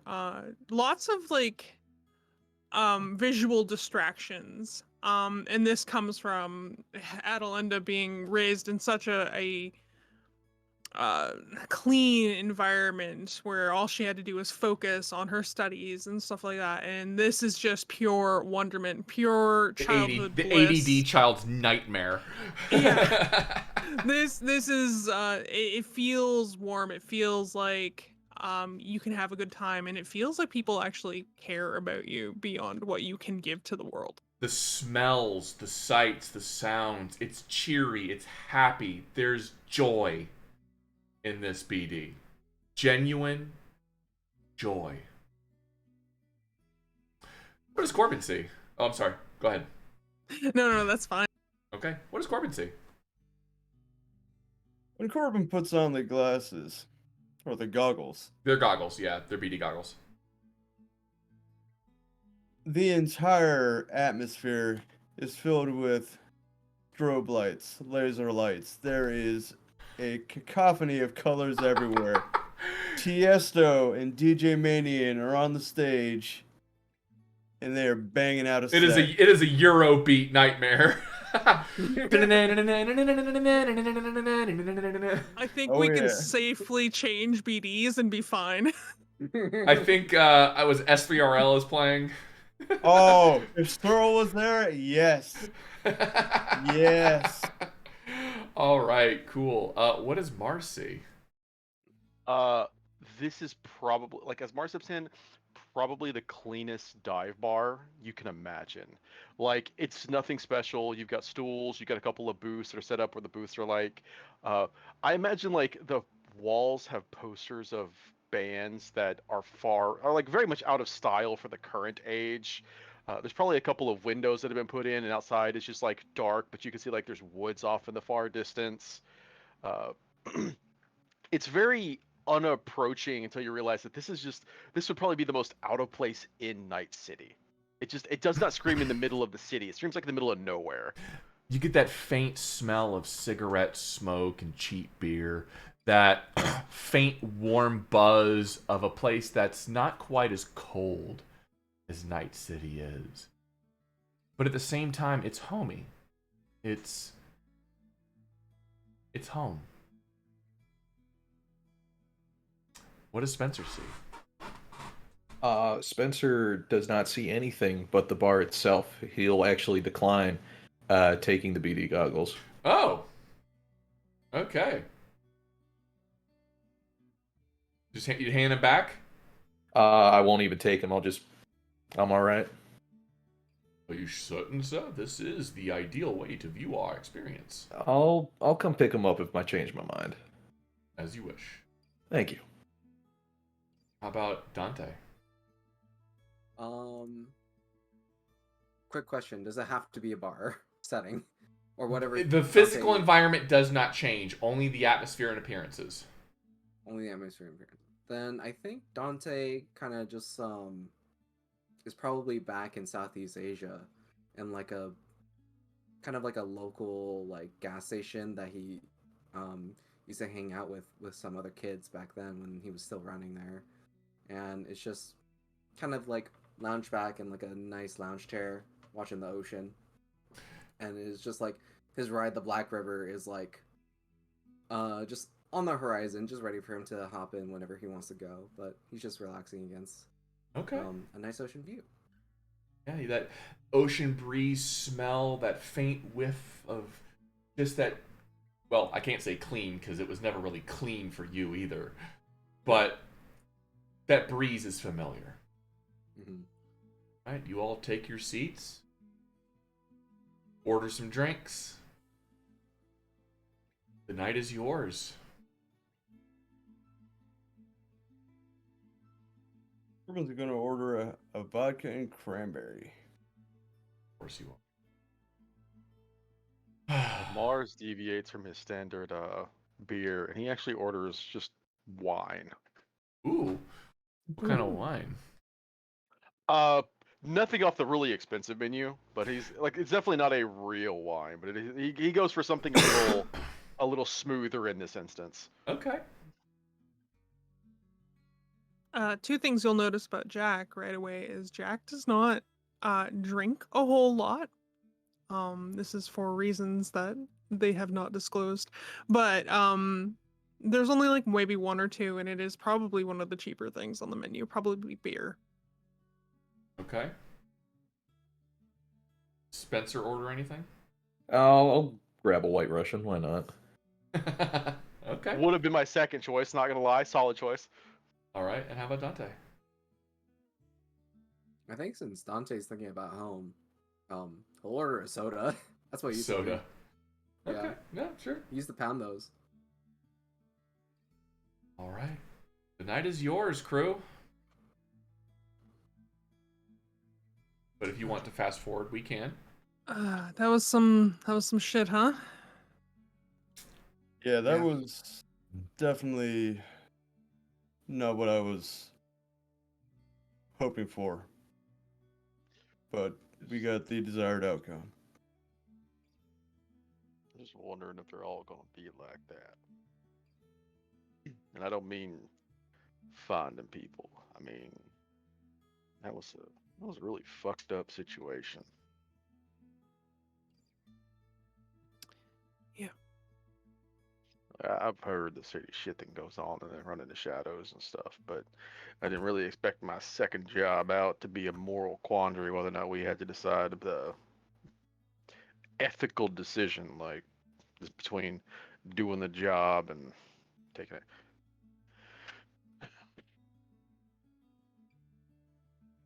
Yeah, wasn't expecting it either. Although, but the next job at least we get to go fast. Me too. Mars takes a drink at that idea. I mean, I'll be honest. I totally enjoy a good sword fight. However, they didn't get super in depth with that one. I'm looking for a good one. They did take off awful quick. Mm-hmm. I mean, they were just little ones, right? Paid goons to do something else above their pay grade. Yep. Now, if I could run into someone that has my skills, I think that'd be fun. You think fighting you would be fun? Oh, hell yeah. Hey, think about it. I'm not sure I would want to go up against me in a race. It'd be the biggest challenge you got. It would Well, until be. you find someone better. That's true. I'd have a serious Freudian complex if I had to go against myself.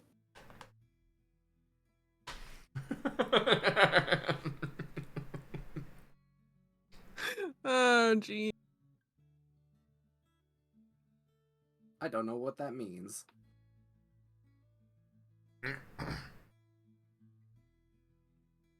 Jack just crumples and starts laughing at that.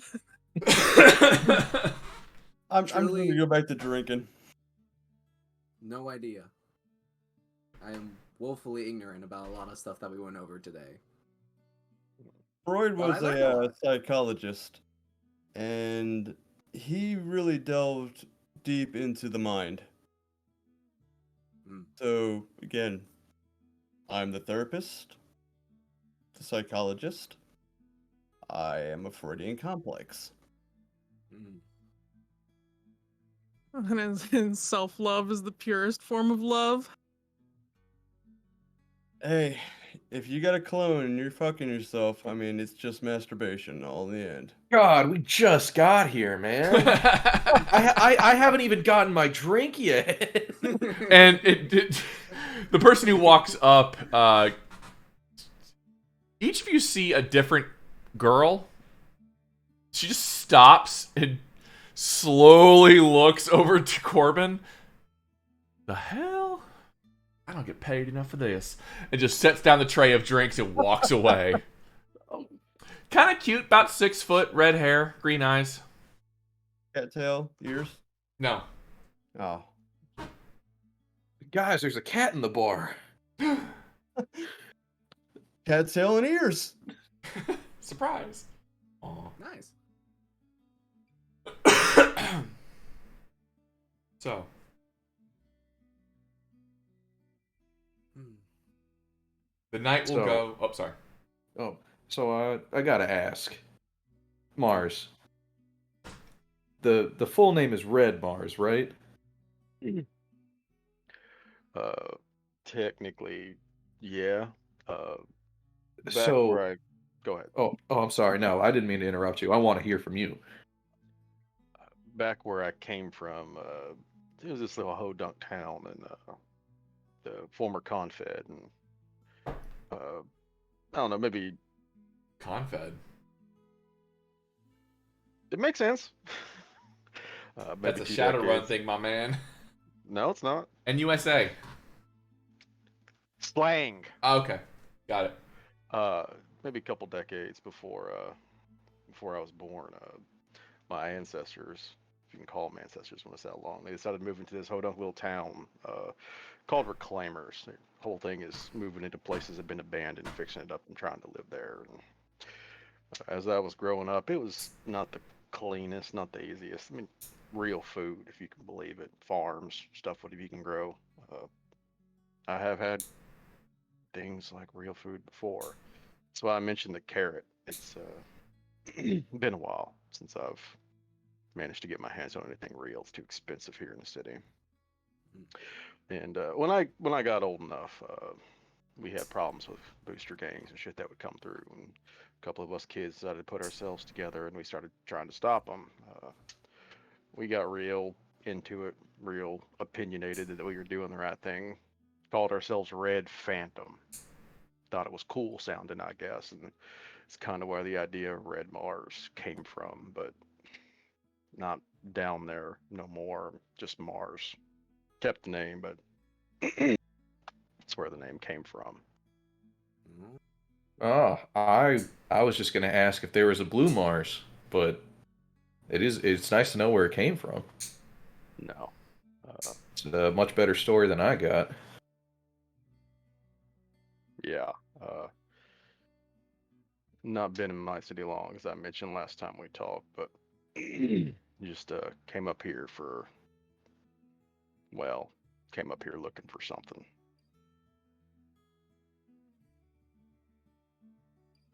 You think you'll ever leave? I feel like the longer I stay here, the harder it's going to be to leave. I mean, home was fine. Home was as clean as it can get in this day and age. I liked it. Had people there I liked being around, but there's something about this. There's something about doing this job that it's addicting. I'm sure Jack can agree with that. I'd love to leave. Truthfully, I don't know what's out there, but I'd love to see it. Everything and nothing.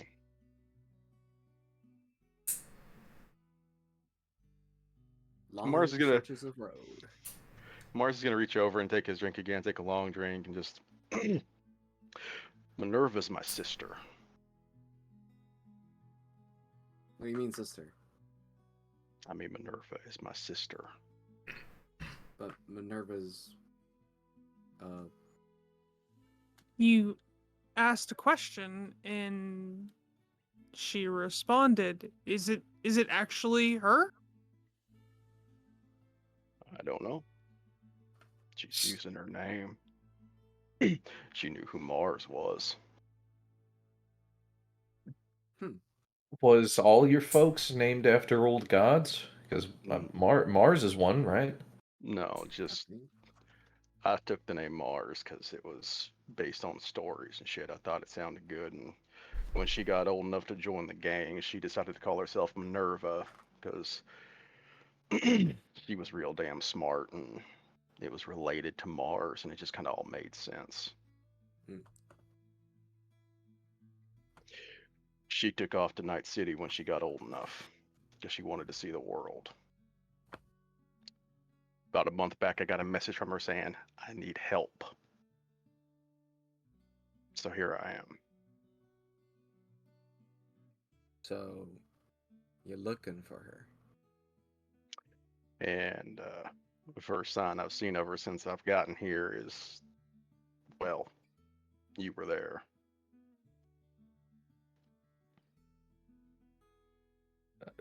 Well, I mean, if I get anything else, I'll tell you, partner. I would very much like to find her. Well, I want to help. yeah, More we're than 2 for anything. 2.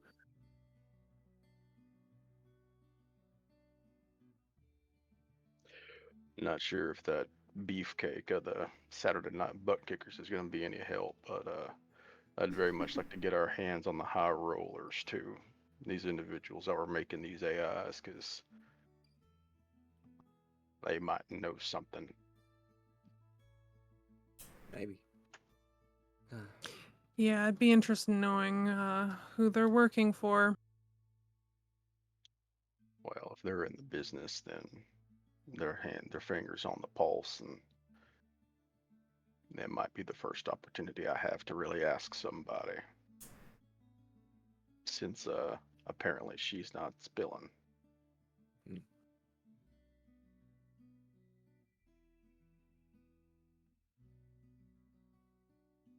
Was there any missing persons reports that you were following up on when you came here? I haven't found anything about her when I get here. Night City's not really one to keep track of the people that go missing. Okay. Even the high-profile ones. Even as evidenced by the fact that in the time that we've been running, we've had 2 jobs to find these individuals. Nobody else is looking for them.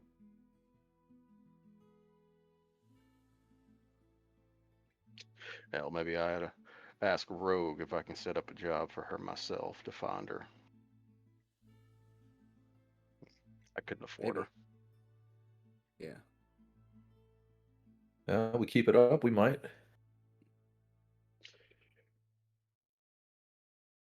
I've been here a month already. I'm not going to give up, but at the moment, I'm just going to keep my ears open.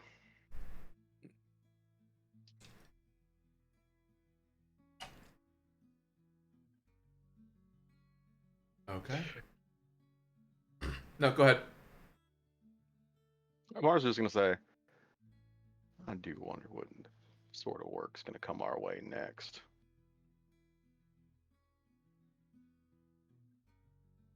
Mars gets real like a real questioning look on his face.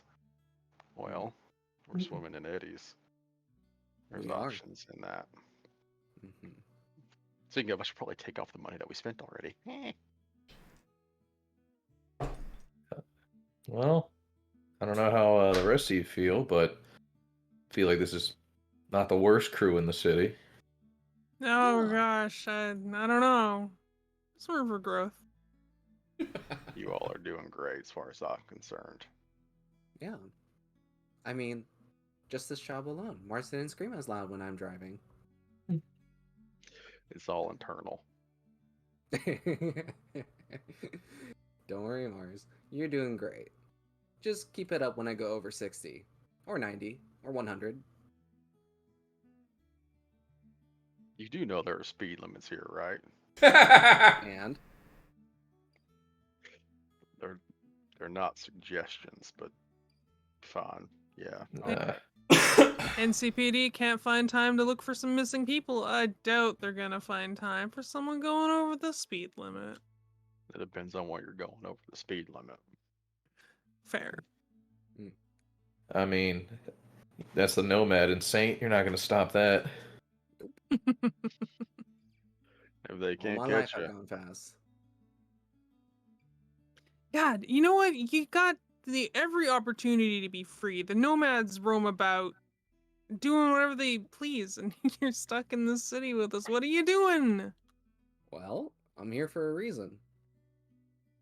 Not a great reason, but a reason. What reason I need is bail that? money. Bail money. Yep. You got somebody? More than somebody. I told Aaron. I don't think I told you, Arronax, this, but you told me your clan was again. The Jodes. The Jodes. For me, we were called the Land Sharks. And well, I'm the only one that's out. The rest of the family's behind bars. Damn. Jeez. That's a lot of bail money. It is a lot of bail money. And so I'm kind of just taking it one at a time. I'm gonna keep driving, keep going fast, stay gassed up, and I know one day I'll get them all out. So most of us got Eddie problems.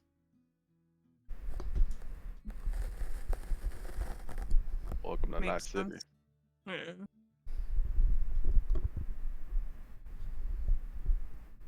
Hell, welcome to the world.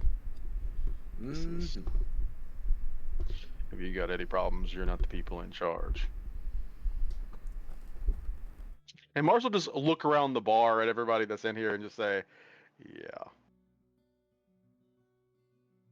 We're so far down, they don't even know we exist down here. We're numbers on a spreadsheet for profit margins. And Mars kind of looks over at Jack when he says that in a way. It's like, you're the closest there ever has been in this group. Or it's like, you're probably the closest of all of us to even being near that. And you're stretching to get away from it. It's not all roses and sunshine. It's work. Automaton. Work till you die, don't question. If you question, you end up dead.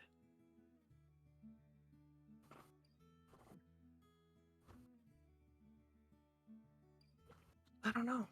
I have to believe there's something else out there. Like, you can be anyone you want to be, not just a cog in stupid fucking machine. Everybody's a cog in a machine to some degree. Everybody's got their place to play. You know, once all this shit's said and done, assuming everybody's still breathing, if you want, Jack, I'll show you somewhere else. I'll show you a place that's green, or at least approaching green. Be remarkable. There's gotta be, like, happiness, right? Yeah, there is. If you want to work for it. It's short-lived. At least in Night City. DM interjection to quote a very famous rocker boy. In this city, for people like us, wrong place, wrong people. No happy endings in Night City.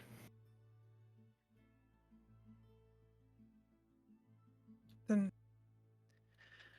why?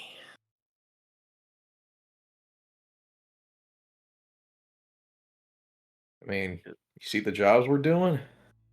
Gotta hire a bunch of thugs to go rescue people being kidnapped and body sculpted. Ain't nothing here to keep people happy and keep them safe. Speaking of which, I probably should talk to somebody that I know.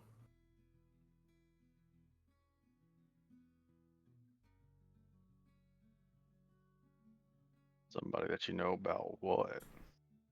About these two cases. So far, well, I know we've only been together for like a little bit, but isn't that kind of weird that we've already gone across two missing person cases that have like similar MOs? I mean, Well, to be fair, one of them was an actual missing person, and the other was somebody who had died 10 years ago, was uploaded to a phone. So, well, technically they are the same MO, about as different circumstances as you could think of. Yeah, maybe I'm reading into it too much. I mean, we did do a pretty bang-up job on the first one. Considering there's probably not many search and rescue teams around, why wouldn't you hire people that have just done it? I'm still surprised she didn't have trauma coverage. Like, are things that hard up even for the small corporations here? It's like 500 eddies a month. Small change for them. I don't know. I just got a hunch. Girls going missing, girls getting turned into AI. Ice is not boring. I don't know. I don't see Umbra cracking a smile too often or feeling anything on these jobs. I'm just trying to make the best of a bad situation. See that? No goddamn emotion in that. Maybe he's the AI. Confession? Oh, go ahead.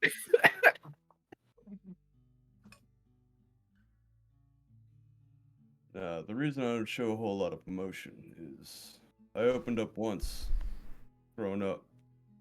I was taken in by Ripperdoc. He was the one that set me on a path. I wanted to join the trauma teams, make a difference. After he was kind of abruptly taken from my life. I don't open up a whole lot.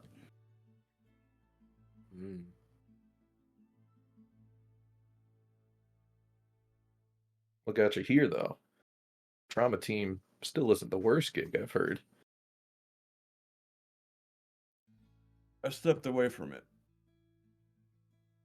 I didn't like the way it was being run in my area. Fair enough.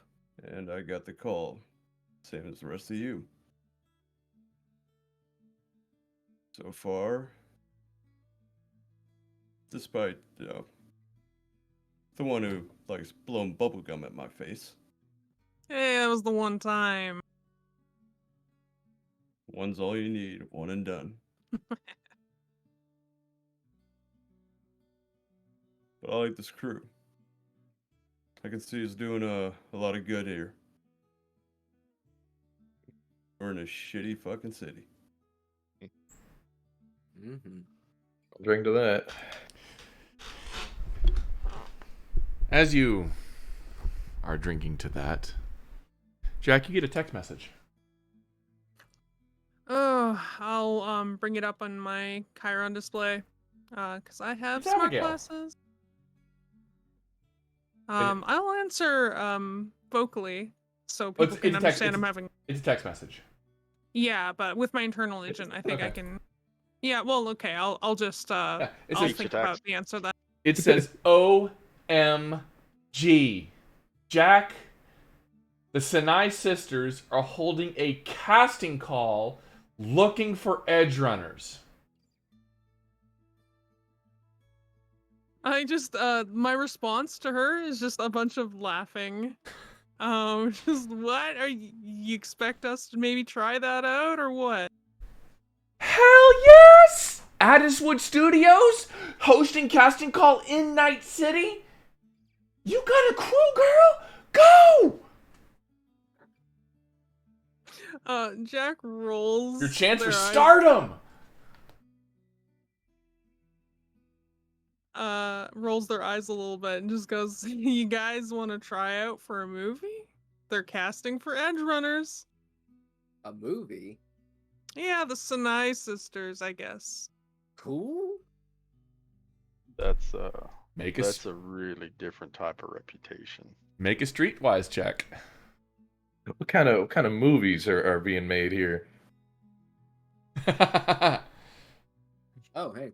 I got a 13. 13. 10.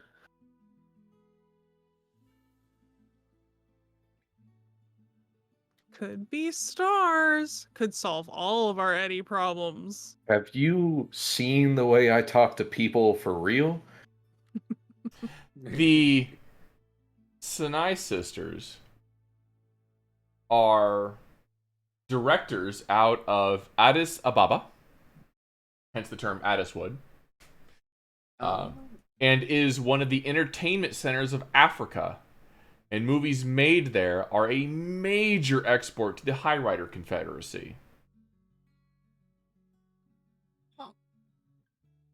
They are looking for genuine Night City flavor.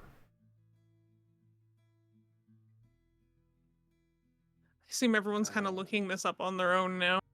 Yeah. These guys, they are a reputable movie company. Based out of Africa, but they film on location. I mean, that's real interesting and all, but I do have one immediate concern, and that is, in our line of work, reputation means a lot, sure, but you plaster your face in a movie, and there's not going to be a gonk out there that doesn't know who you are, what your name is, and what you're up to. It says, or Abigail messages, you would be extras in their upcoming feature film, The Parisian Hostess. No speaking roles.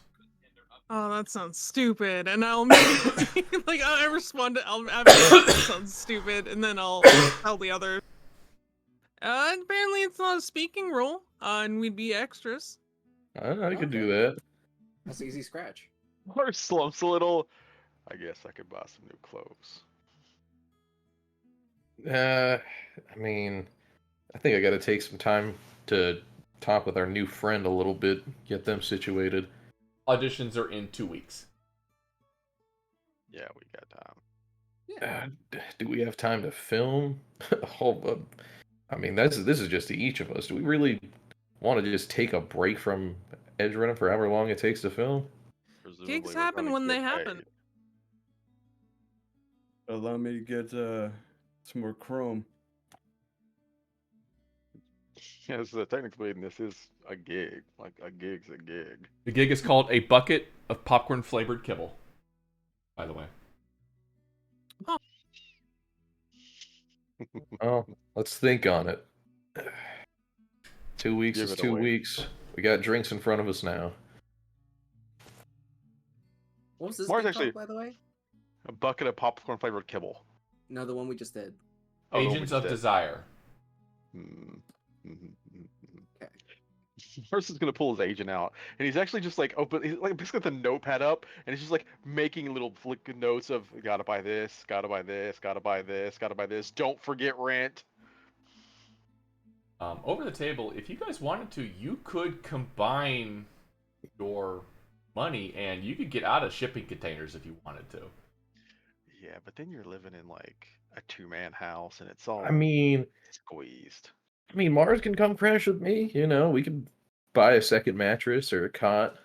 I got a cargo container and pull up at. Or you could spoon. He just asked Jack on a date for something green or whatever that was. All right, I'll let him be. Did you say that? Mars like holds up a finger and just says, "Now, Jack, I want to make a point that if we end up doing that, it is not a date. Especially if you run into Cherry Bomb. If you run into Cherry Bomb, it is not a date." Okay, it's not a date. Gotcha. And like his glasses slide down for a second. It's not fear in his eyes, but there was a note of panic there. Jack will file that panic away to use later. We're gonna put that in there for later. That under the Roll this Dex could of be fun. exploits. Using evasion rolls for cherry bomb, throwing cherry bombs at you. Mm. I mean, I'd be down for it. Wouldn't be the first time that I did stunts for entertainment. People like a good driver. Yeah. You ever do the jump over several cars kind of thing? Not yet. I've done a lot of drifting. Most of my tricks end up being a little bit more grounded, but I haven't done any jumps Was yet. it in Tokyo Yes, it was in Tokyo. where you were drifting? Yes. Here, Aranobu really loves a really solid car chase. Yeah, just really, just like, it was... I don't think it was sanctioned, but I think Gotta it keep was... together for the family. Yeah. You never turn your back on family. Right. Um, As the festivities wind down to a close, we will close the chapter on the Agents of Desire, and as the group is getting ready for what comes next, perhaps to be a bucket of popcorn-flavored kibble. To all of my friends in the audience, thank you for watching. I am Beth, and around me I am joined by DM Lake, Shannon, Mr. Mizzx, Sorry Trooper, and Riley. This has been the Component Cast for Night City Terrors. Good night. Night.